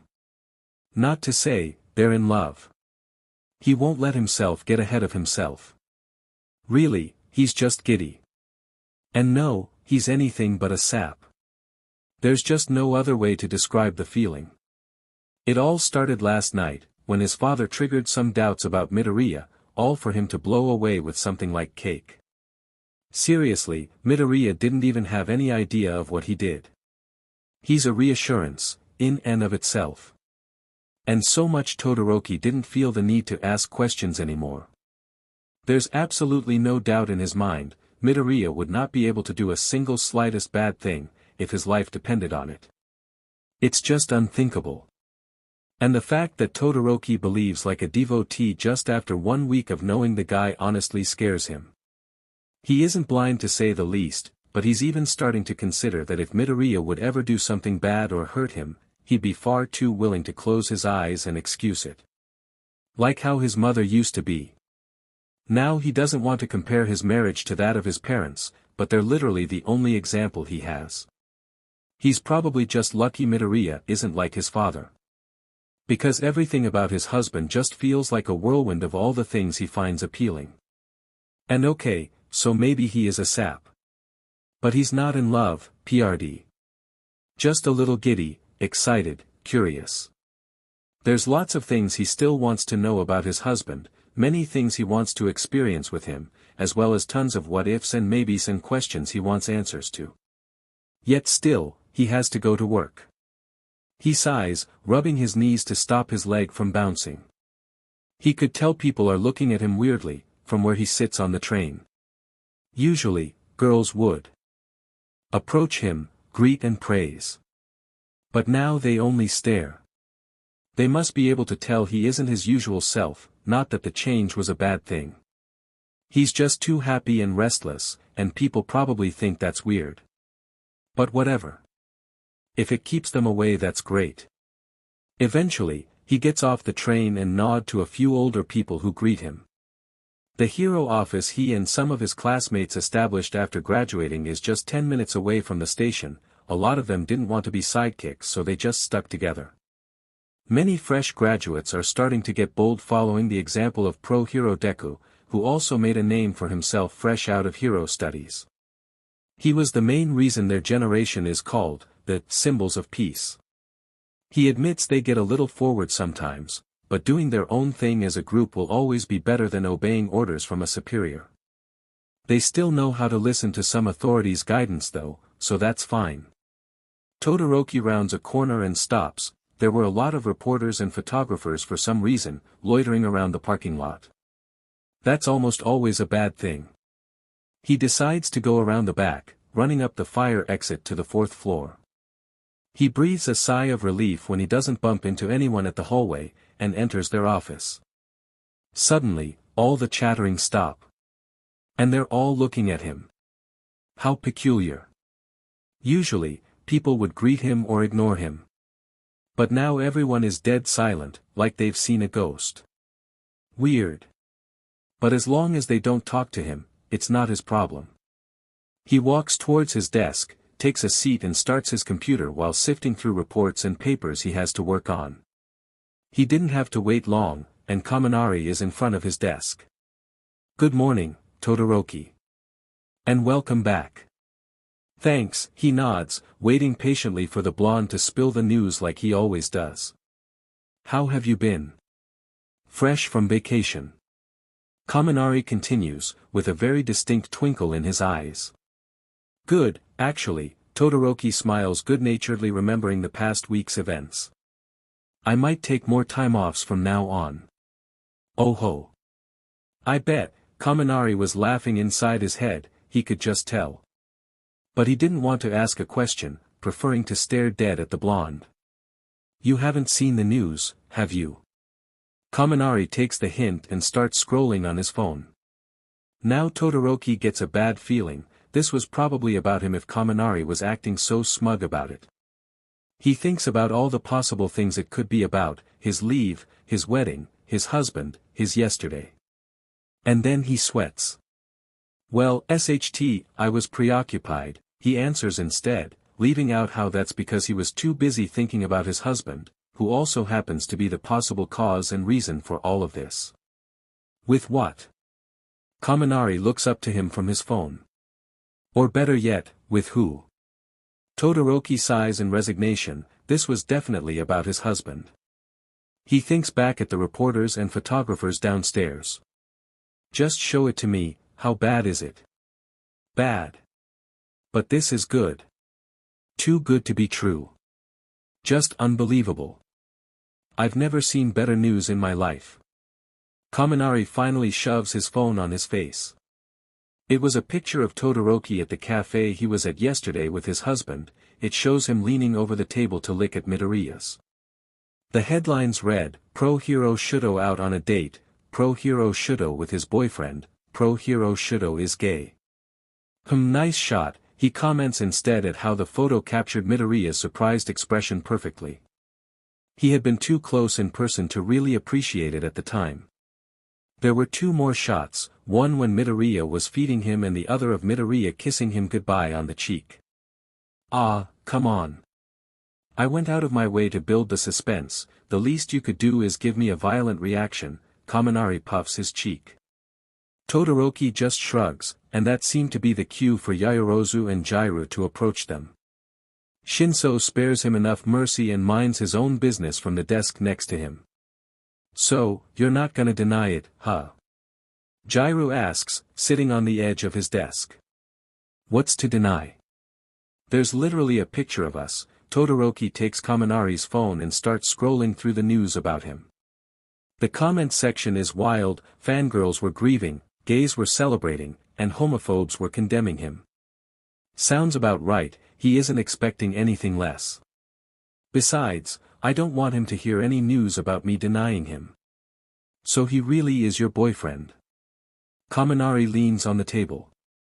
No, Todoroki answers without batting an eyelash, and for a moment his friends look concerned. But then he raises his left hand showing off his wedding ring. We're married. Absolute silence resounds for a minuscule moment before all hell breaks loose. Hi. Kaminari and Jiraiya chorused, yelling at the top of their lungs. That's why I took a leave, Todoroki says as if that explains anything. What? Really?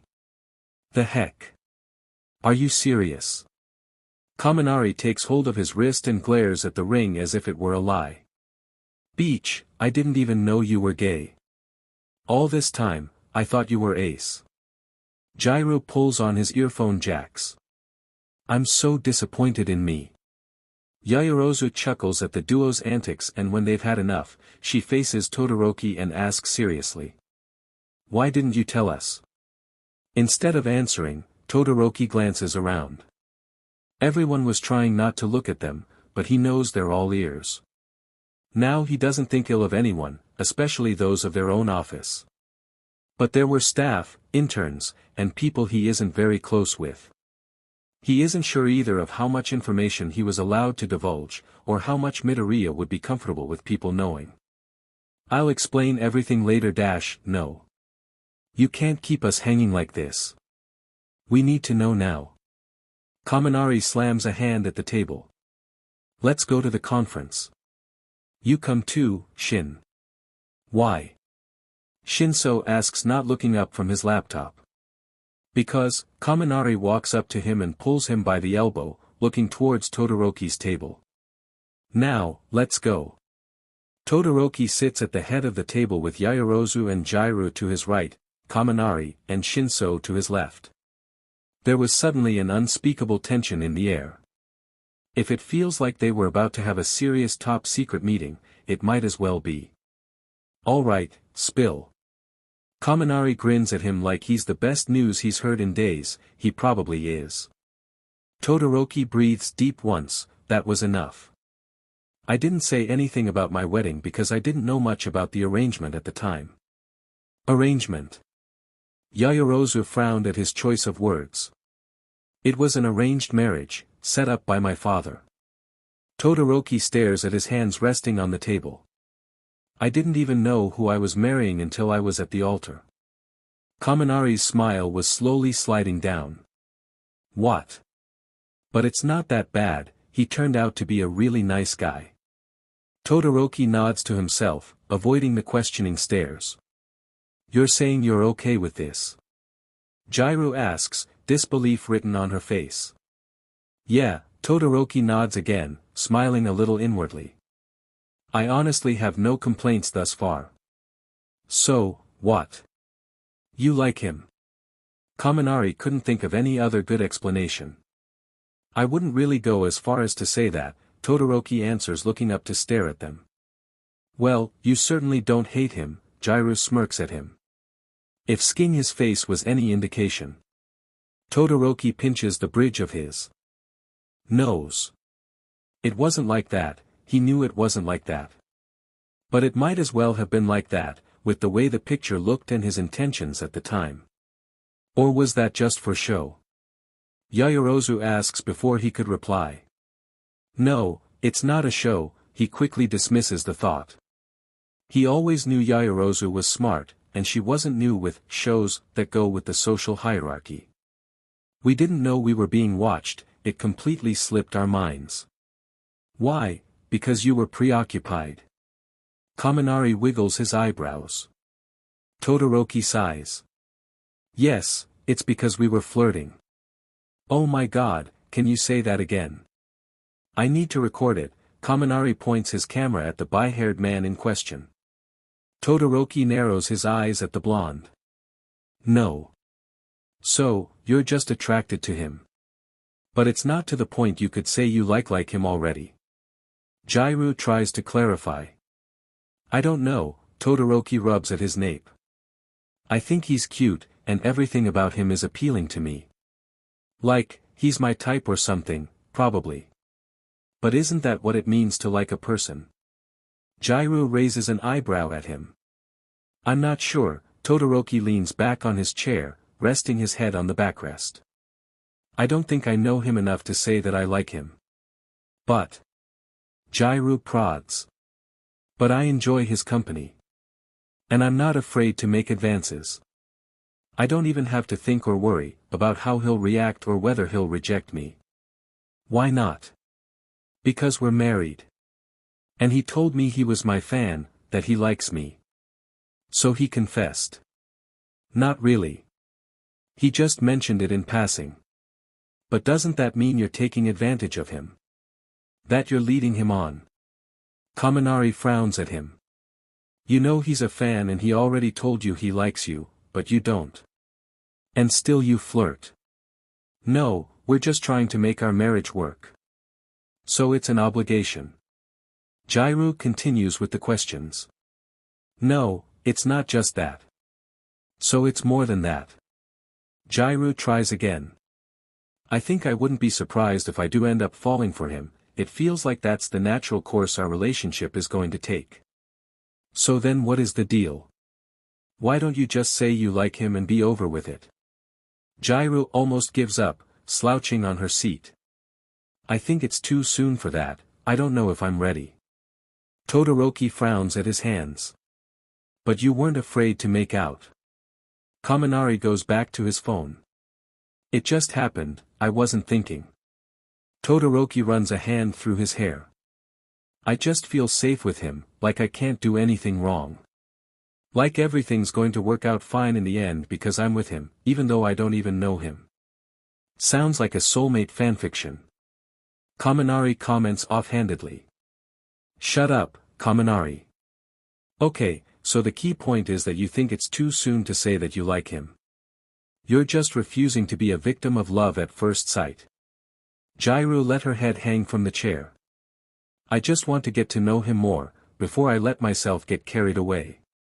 Todoroki, liking someone isn't something you decide to do. Maybe I'm just not convinced enough. The bi-haired man shrugs, raising his hands. He was running dry, he could just go on with an interrogation for so long. And he's answered them all as honest as he could, knowing that lying will only make them more annoying. Besides, he also kinda wants help in working through his feelings. He's learned through their years in UA that talking about them as casually as he could makes him more comfortable about having them. I think you're overcomplicating this, man. Kaminari looks up with a frown, it's starting to get confusing. Jairu waves him off. Okay, so you think it's too soon because you think you don't know him well enough. So what do you want to know? Everything. So why don't you just ask? He wouldn't tell me. He kinda got mad about me not bothering to know who I was marrying before the wedding. So he wants you to find out on your own who he is. Basically. I know who he is, Shinso suddenly pipes in for the first time after staying quiet since the beginning. Midoriya Izuku, right. He's the CEO of All Might's Foundation. I met him at a charity event Aizawa-sensei took me to. The purple-haired man turns his laptop around and shows them a search results page with Midoriya in it. They sift through a few of his pictures and profiles, but Todoroki couldn't find what he's looking for. What's his hero name? Shinso blinks slowly. I don't know. I didn't know he's a hero. Todoroki sighs. I need to know his hero name. Then, let's investigate. Kaminari put his phone down, grinning. Somebody has to know his hero persona, it can't be that hard. I guess we can ask around, or dig things up. Jairu ponders aloud, looking at her phone. But are you sure it's okay? Yaoyorozu asks. Won't he get mad? Todoroki shakes his head, it should be fine. He told me to find out myself, so it shouldn't make a difference if I'm asking around or having people help me. All right. Kaminari jumps out of his seat. Operation, Weed Out the Marimo begins. Marimo. Todoroki frowns. That's what he looks like, okay. Kaminari shrugs. I was thinking more like broccoli though.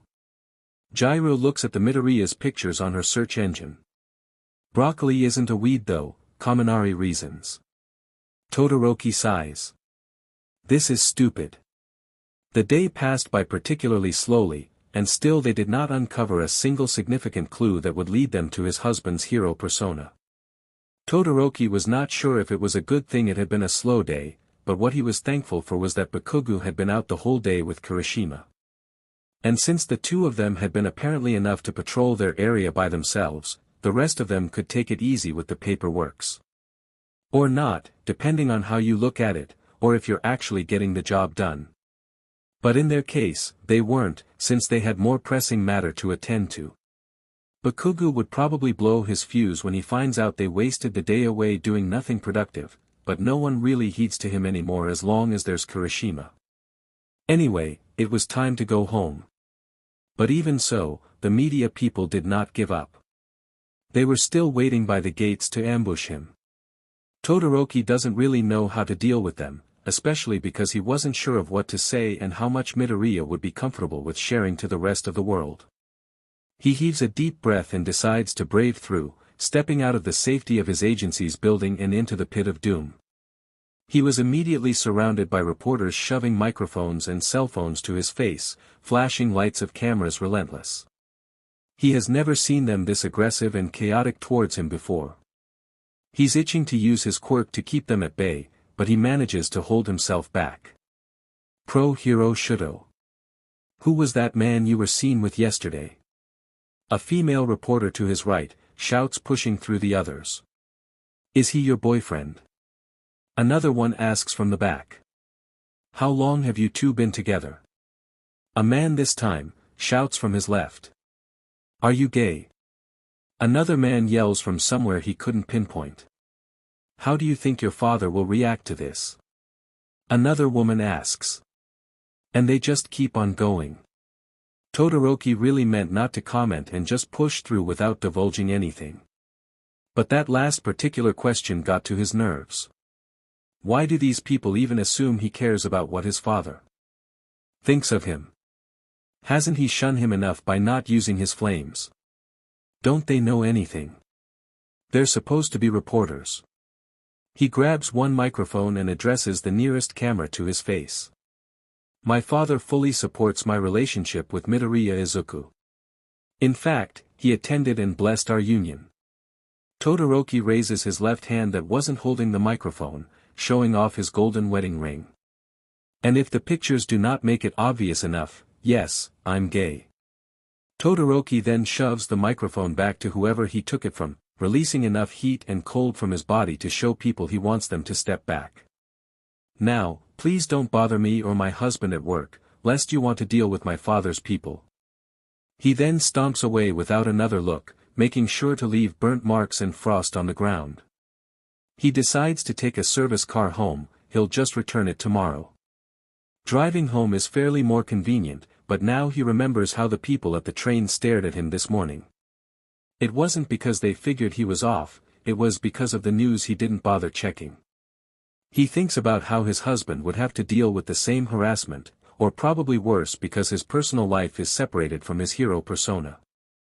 Those people would not know who he is to respect him at the least. He feels guilty already. He arrives home to the sight of his husband crying in his mother's arms, his siblings standing around not knowing what to do with him. Judging from the open television with his face on it, they must have just watched his proclamation to the media. He couldn't figure out why his husband would be crying though. Shouto. Midoriya runs up to him when he sees him by the doorway. He hugs him. I'm sorry. I'm sorry. I'm sorry. For what? Todoroki holds him by the waist. I was just hungry, I wasn't thinking. The green-haired man wails as if that explains anything. What? Todoroki spares a glance at his mother, but Rei just shakes her head. Yesterday, if I hadn't asked to eat lunch, people wouldn't have caught us. Midoriya shouts through his sniffling. We were supposed to be careful, but it slipped my mind. Izu, this is not in any way your fault. Todoroki frowns, holding his husband gently by the shoulders. And I'm sorry if you didn't want the public to know, I just didn't know what to say earlier. That's not the problem, Midoriya shakes his head, wiping away tears that have rolled to his chin. I'm worried about you. How are you going to work from now on? I totally ruined your career. And they made you answer stupid questions, are you okay? Todoroki narrows his eyes at his husband's tear-stained face and wonders to himself if the other was really in any position to ask whether he was okay. He laughs breathlessly, he couldn't help it. Midoriya is just too much. Naive or pure or kind, he isn't sure which, but he really is too much. He pulls away, wiping the other's tears off with a fond smile before kissing his forehead. I'm fine, Izu. Us being together does not ruin my career and it never will. I will continue to work as I always have, and if people have any problems with Gamey, they can beat it. He turns his attention to his mother and they smile at each other. He walks further into the room with a puff in his chest, thinking he managed the issue well. Or so he thought. What are you saying? I don't understand, Midoriya asks with an uncharacteristic quiet voice.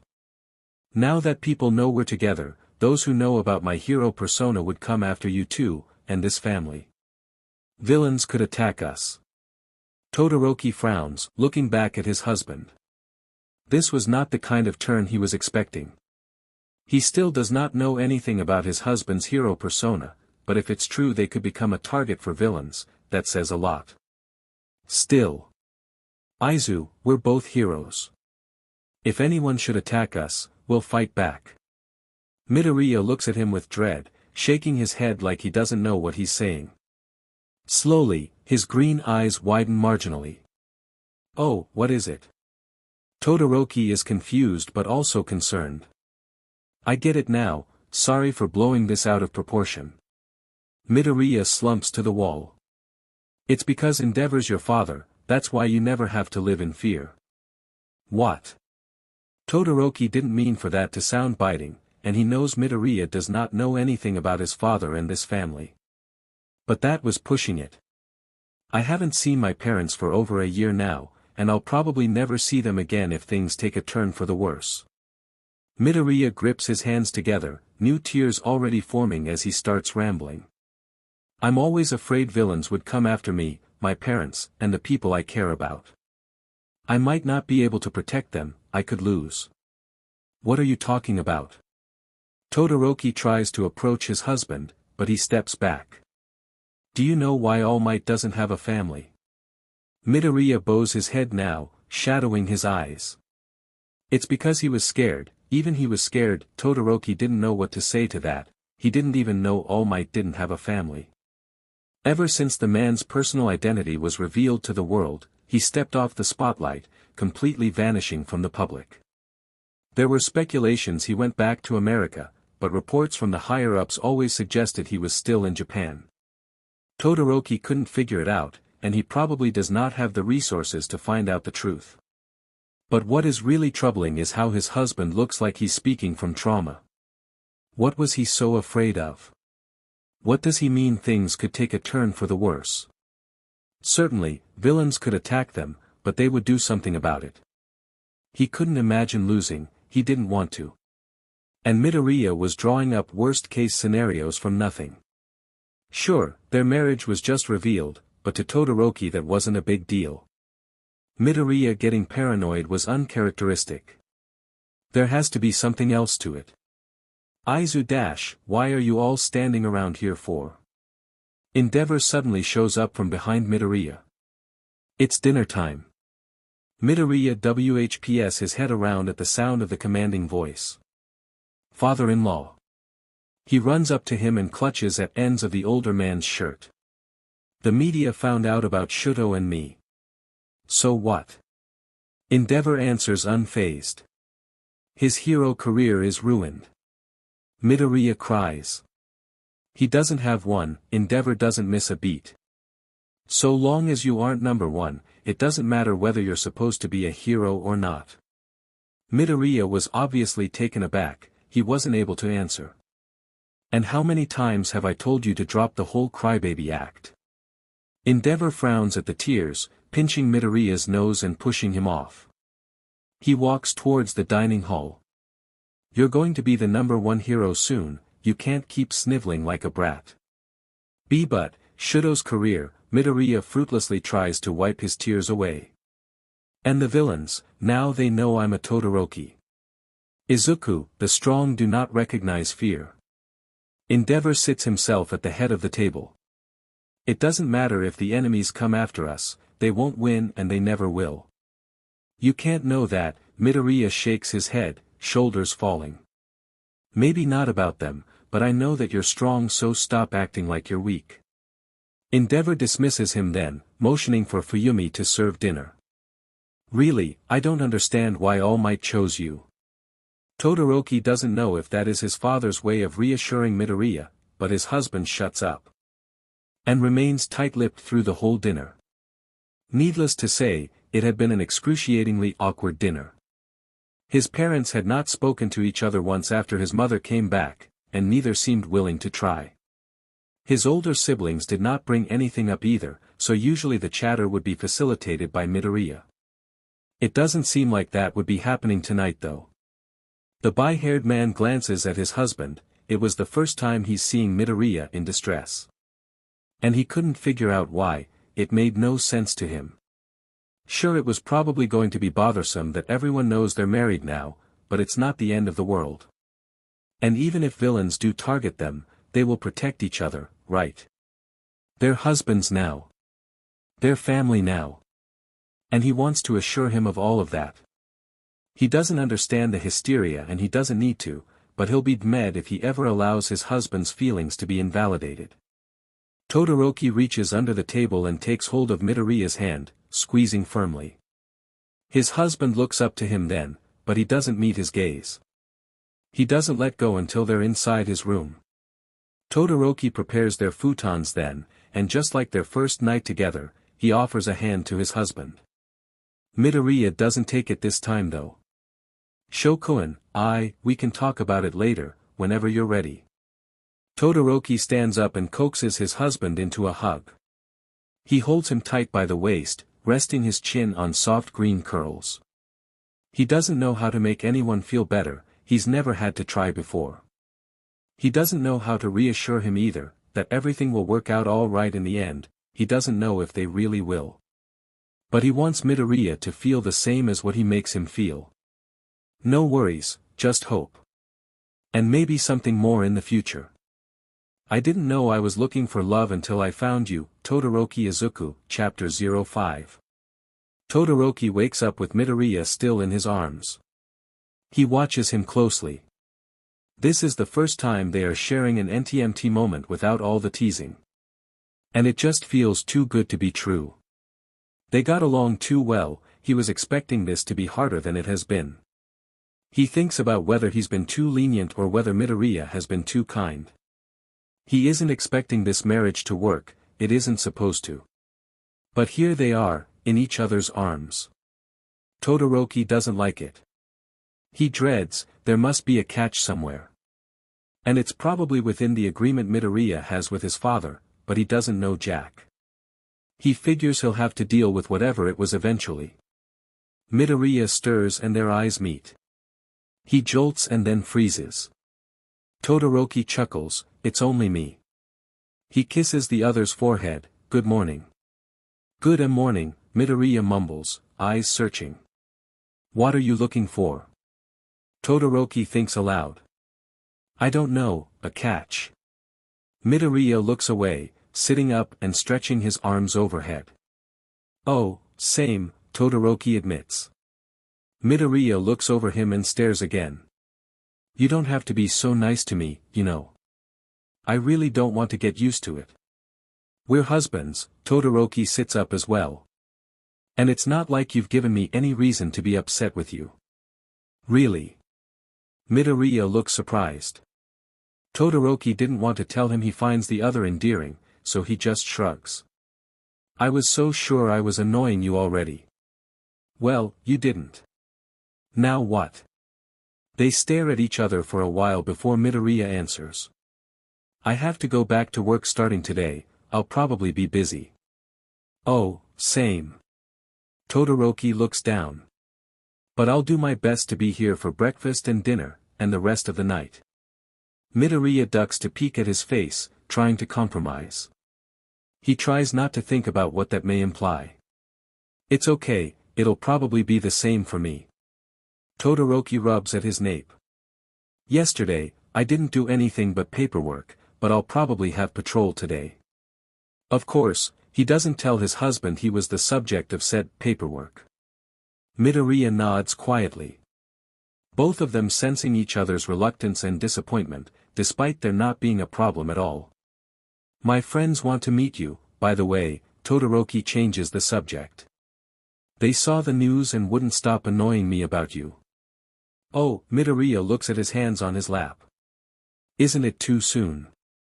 I mean, I've only met your family for a week, it's fine, I'm sure they'll like you. This time, it was Todoroki who tries to gauge his expression. But if it makes you uncomfortable, I'll introduce you some other time. No, it's okay just dash, Midoriya meets his gaze.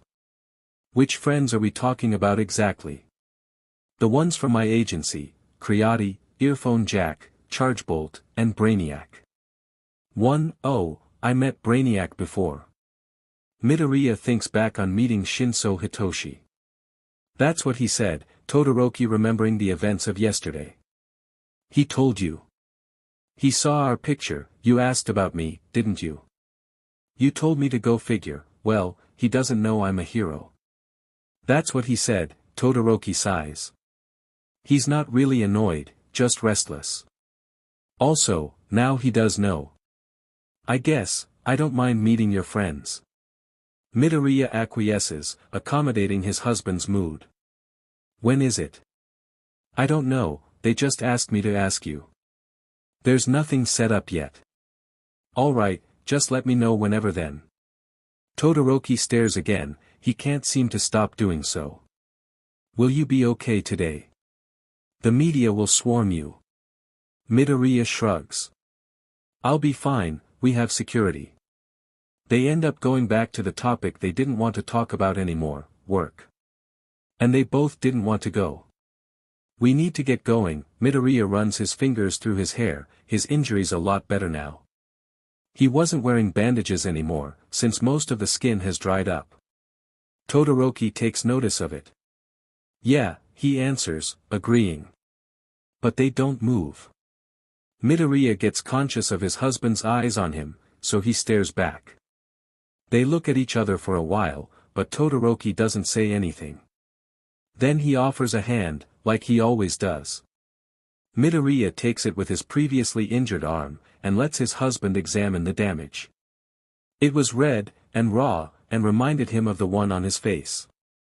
But it had more skin, and some parts were stretched like some kind of elastic. Todoroki kisses his palm.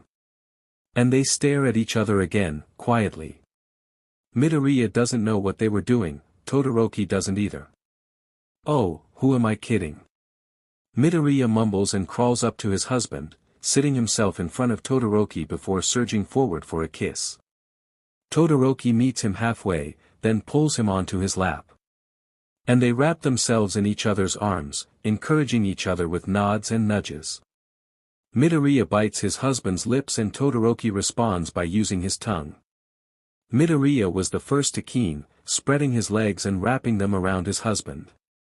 Todoroki ruts himself up to him. Izuku, get up already. We're going to be late. The door suddenly bursts open, revealing their father-in-law. The husbands immediately push each other off, but not quick enough to get Midoriya off Todoroki's lap. They both stare at the flaming man with equal portions of disbelief, horror, and panic. I hope you both realize you aren't getting each other PRGN anyway, so just get to work. Endeavor bellows before slamming the door. Then there was silence. Midoriya falls to his back, pulling on his hair and face all red. Oh, my God, I can't believe this is really happening, I'm gonna die. Sorry, I'll freeze. The door next time. Todoroki pinches the bridge of his nose. Next time, he says. Midoriya groans, covering his face, but he was smiling. As much as he hates to admit it, Todoroki is actually also kinda petty. He made sure to hold back Midoriya and himself at least 30 minutes to be late. He was not going to let his husband ride to work with his father after they got caught, which was absolutely not their fault, and it was not like they were doing something bad either. They were husbands, forced into marriage by the very man himself. Also, it's because he wants to annoy him. And the only thing that seems to accomplish that now is Todoroki's claim on his husband. He holds on to that last thought. His father has been ignoring him in favor of his husband since they got married. The flaming man has not once sought him to talk, or to train, or anything at all. He's been doing that to Midoriya instead. And although, that's a relief, he cannot help worrying about his husband when he is left alone with that old BSTRD. He also feels a bit guilty. He hasn't done anything wrong, but if he was the one suffering with his father, then maybe his husband wouldn't have to. Midoriya never looks like he was suffering though, just annoyed. He vaguely wonders if that was because he could actually hold his ground against his father. He wishes he could see it, he should try asking next time. He drives to the agency using the service car he previously borrowed, parking in the basement to get away from the media. They were still there, but there's been a significant decrease in number. Todoroki takes the elevator up to his floor, and enters their shared office the same way he did the day before.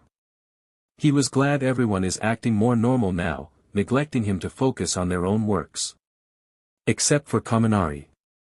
Where have you been? You're late. The blonde ran up to his face the moment they saw each other. I was at home, that's where I come from every day. Todoroki dismisses him, sitting in his desk and pretending to get to work. But Kaminari doesn't go away.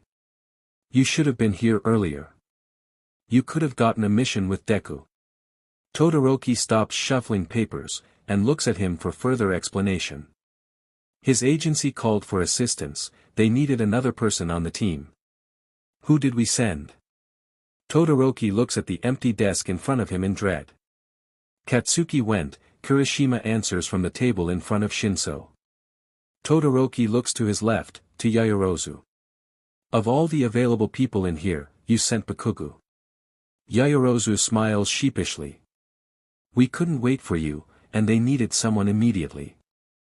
I didn't have to be me, but why Bakugo of all people? Well, he wanted to go. Kirishima walks up to his desk. He wanted to go. Todoroki parrots. But he hates Deku.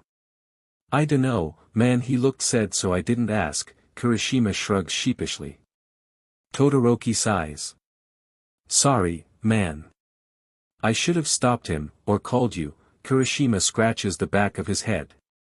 No, it's okay. Todoroki stares blankly at his screen, and then grimaces. Poor Deku. Yeah, it's a real shame, and he's your favorite too. Kaminari puffs his cheeks.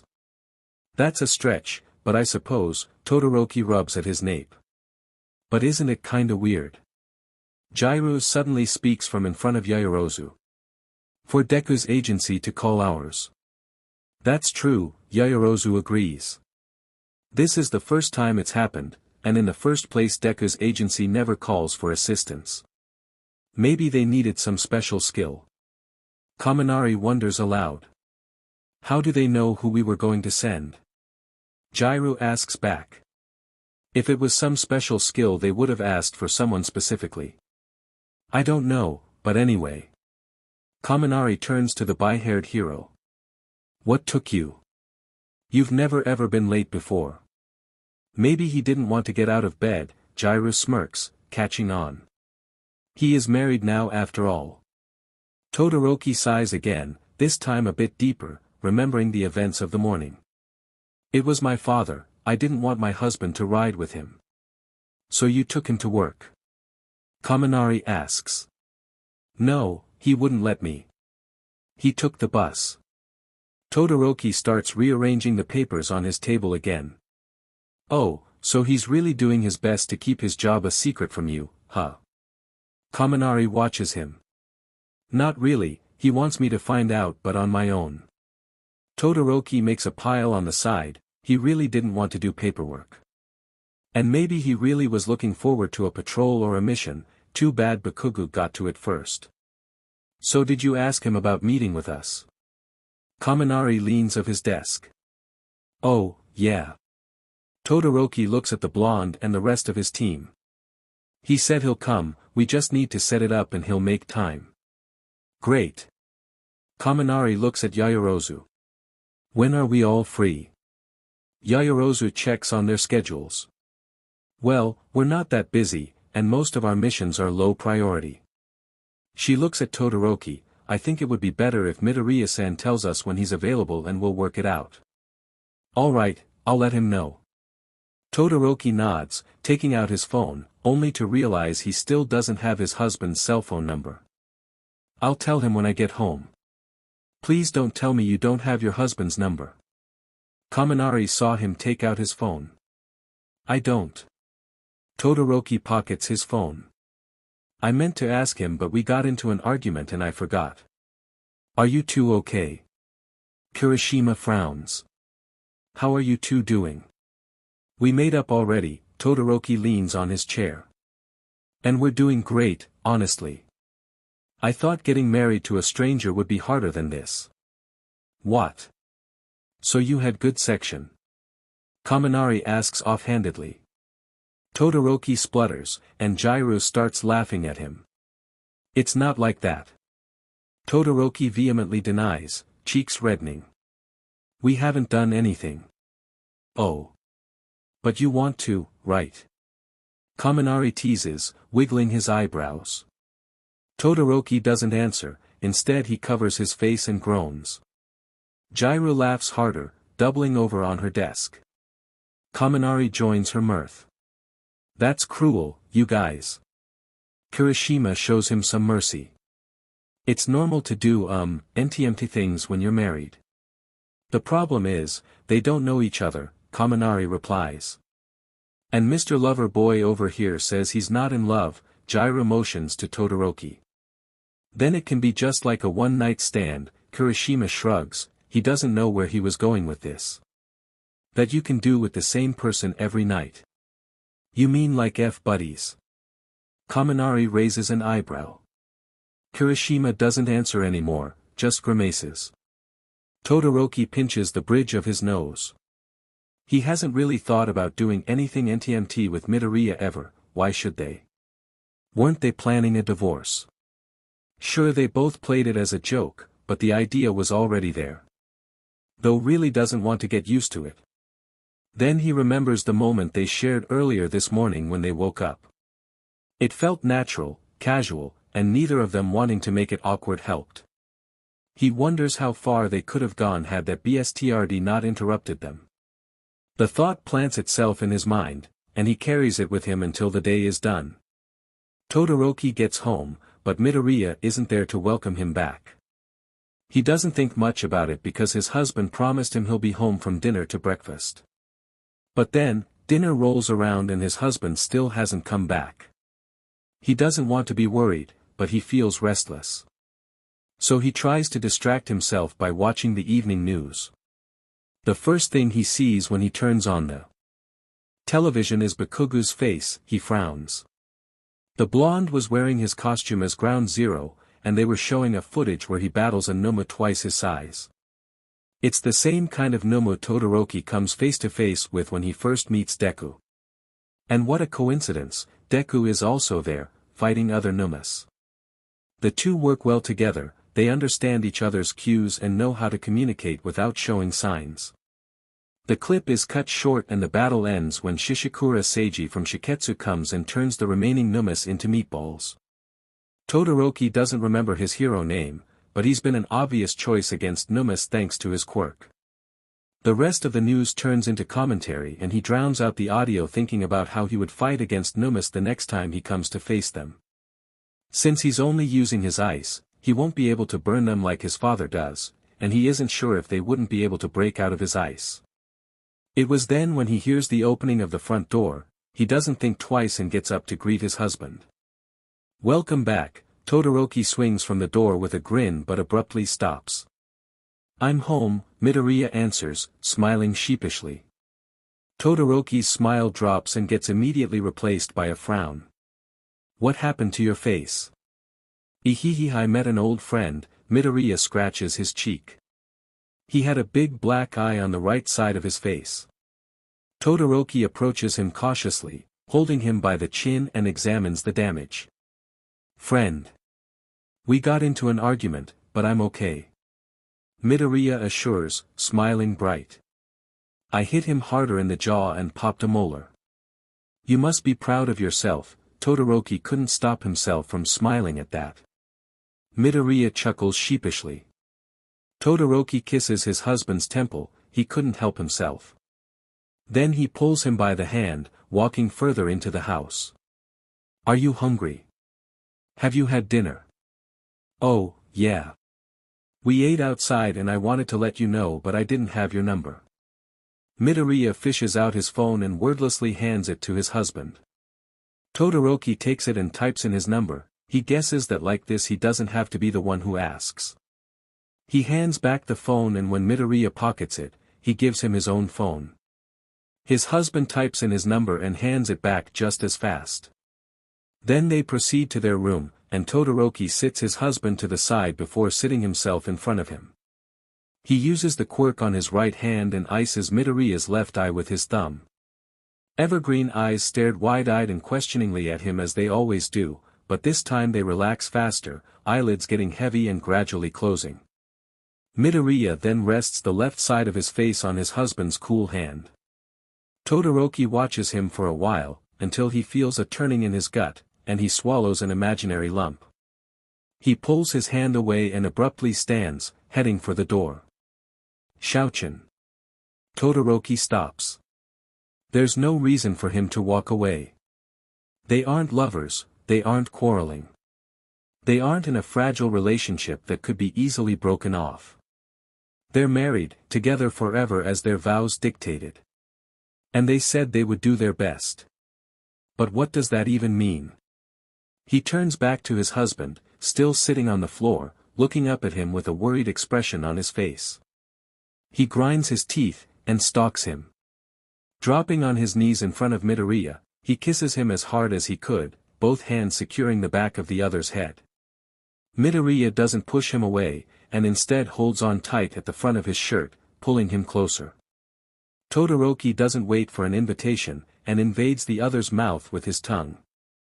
His husband responds graciously, and with fervor, fighting for Dems. He doesn't know why, and he doesn't understand anything.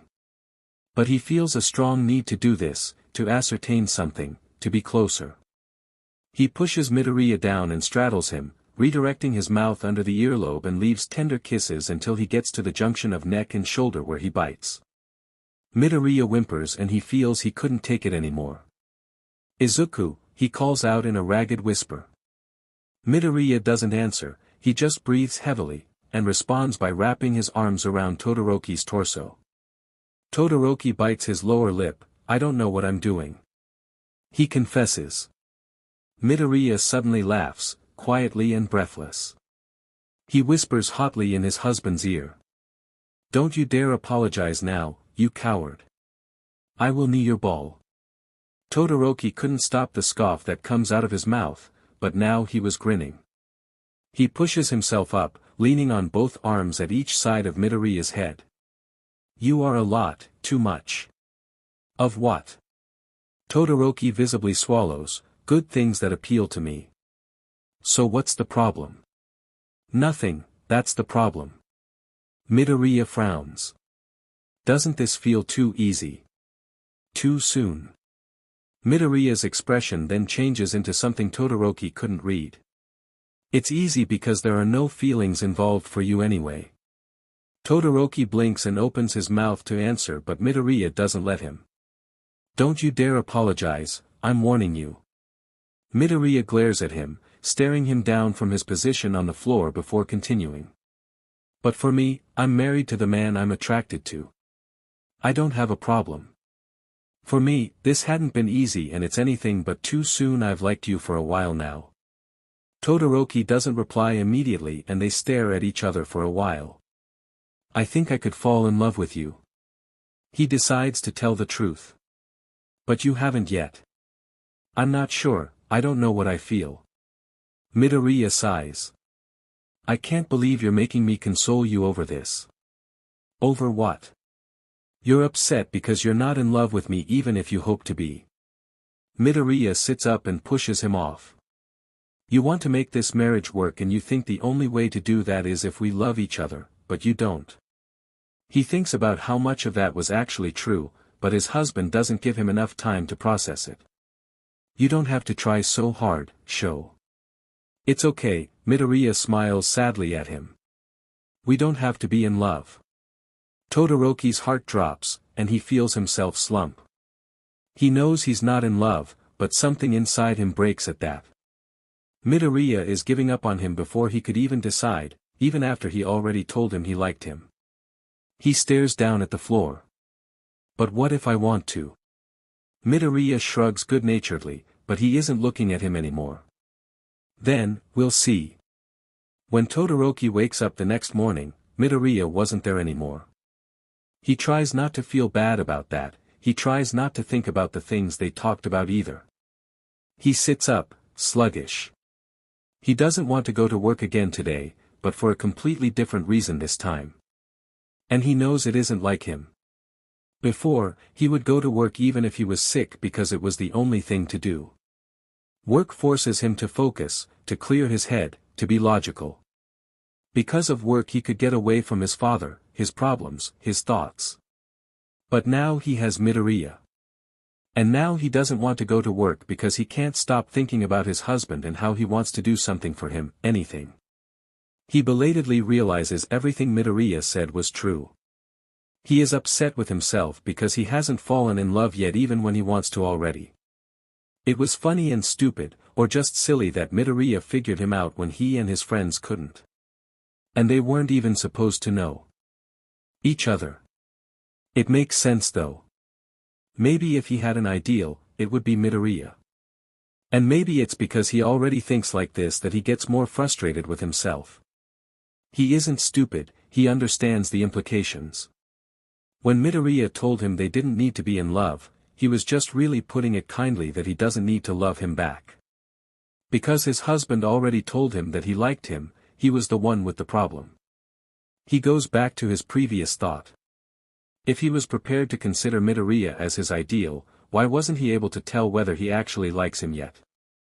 What was keeping him from falling in love with his husband? Was it the things he didn't know? Did he doubt him? Absolutely not. So then what? He really couldn't tell. Would saying it make him believe it? But he didn't want to lie. But would he be lying? How do you know when you like a person anyway? He knows he wants to have Midoriya. After all, he tried to walk away last night but he couldn't. But was that love? What is love anyway? He knows he's attracted to Midoriya, the man is appealing. But was that enough? How much is enough? And why does he need to fall in love in the first place? Didn't his husband already told him he didn't need to? Why does he feel the need to? Wasn't he just expecting himself to fall in love because they're married? Would he feel the need to fall in love with Midoriya if they weren't married? Maybe he wouldn't expect it, maybe he would just fall. Maybe he likes him already, maybe that's why he expects himself to fall. Does that make sense? He doesn't know. He stands up, and changes clothes. He's wasted enough time, he has to go to work. When he gets down for breakfast, he sees Midoriya in the kitchen. Good morning, Shouchan. Todoroki blinks, why are you here? Midoriya laughs, I kinda live here now. No, I mean, Todoroki shakes his head, smiling. He walks towards the other and kisses him on his head before sitting in front of him. Don't you have work? He's not going to work, their mother-in-law answers from the other side of the counter. Todoroki didn't even notice her. He's injured so he's taking a day off to rest. It's just a black eye, Mom. That's not the only injury he has, Ray frowns on him, as if questioning him why he doesn't already know. What? Todoroki is immediately on his feet, stalking up to the other side of the table to get to Midoriya. I'm fine. Recovery girl already healed me. Midoriya holds onto the ends of his shirt. Todoroki doesn't listen to him, and doesn't think twice about pulling his shirt up. Midoriya's entire torso was covered, but there were no patches. You broke your ribs. It wasn't a question. Just one, and it's already been fixed. Midoriya avoids his gaze, pulling on his shirt until his husband releases it and he covers his wounds. Todoroki thinks back at how he held him last night, and wonders if he had been rough or if he had hurt him. Why didn't you tell me? Midoriya shrugs good-naturedly, you didn't give me the chance. Then, he whispers the rest of the sentence, reminding his husband about last night. You were too busy trying to get in my briefs. Todoroki blushes, he hates it when his husband tries to play it cool. He pinches a freckled cheek. Had I gotten you naked last night I would have found out anyway, but you just had to ruin the moment. I didn't, you did. Midoriya pokes a finger just under his husband's scar. You wanted to be dramatic, and emo, and confused about all the feelings you claim not to have. Todoroki stops and stares at him at that, Midoriya pulls his hand back. You two realize I'm still here, right? Ray decides to save them from an awkward confrontation, despite not understanding the context, or exactly because she did. Maman. Midoriya turns to the older Todoroki.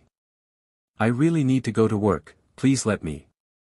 You can miss one day, Izuku-kun. Ray is surprisingly stern. But I don't have much time anymore, and I need all the points I can get. Midoriya pouts. Points. Todoroki echoes. For the rankings, Midoriya looks down on his hands. I want to be number one. This was an opening, Todoroki realizes, since his husband was the one who brought it up. Why? Midoriya glances at him, well, because I want to be the best obviously. Todoroki unwittingly shares a knowing glance with his mother. But also because of endeavor, partly. Midoriya continues. Nobody calls him the new symbol of peace for a reason, sorry. He's just not the kind of hero the people need. Todoroki understands, he knows all too well. He feels relieved his husband thinks the same way, even without knowing anything. Endeavor is a strong pillar, and a good shield, but despite being made of fire he lacks light. Midoriya's eyes look like he's seeing something far away. He's incapable of inspiring people to hope, for a bright future, for peace, or whatever. The green-haired man rests his chin on a hand bracing on the table, he seems to be just rambling now. We need someone strong, and inspiring, and bright, who makes people happy and hope, for peace and unity. Someone who can win over not just the public, but the villains too. Someone who can unify ideals, and empower everyone to care and fight for each other, and you're saying you want to be that person. Todoroki hears enough, directing his husband to his conclusion. Yes, and I'll do my best. Midoriya answers with a plea in his eyes, would grind my bones into dust if I have to. Todoroki doesn't understand why, but for some reason he feels there was some other kind of pressure behind all of this. He wonders if it has something to do with his father but he decides not to mention it. Then he remembers the word, desperation. I want to be the next symbol of peace, I really do. So many people are relying on me, and I've only gotten this far because of their support. I want to do this for everyone. Midoriya's eyes suddenly becomes glassy, as if remembering something from a long time ago. All Might has retired, we don't have anyone else. But it doesn't have to be you, Todoroki suddenly says, redirecting the conversation. We have Deku, just leave it to him. I think he'll be a great symbol of peace. Midoriya sweats, he hopes he doesn't look nervous. Why Deku? I want it to be me. I think he'll be better than you, no offense. Todoroki raises his hands in a placating manner. You don't even know what kind of hero I am. Midoriya frowns at him. Well, I think he's the best right now, hands down. Todoroki nods to himself. And that's not because he's my favorite. He's your favorite. Midoriya lets himself get distracted. After All Might, I suppose. Todoroki shrugs. Why? I just think he's good, okay. Todoroki then turns to him, smirking. Don't start getting jealous. Midoriya gasps in mock offense, but his face is red. I'm not. You're an idiot. He pushes his husband's face away and gets up to walk out. Todoroki chuckles to himself, shaking his head. Then jolts in surprise when he realizes his mother was sitting in front of him, he totally forgot she was there. I knew you two would be cute together, Ray teases, smiling too wide. Todoroki sweat drops, sure, Mom.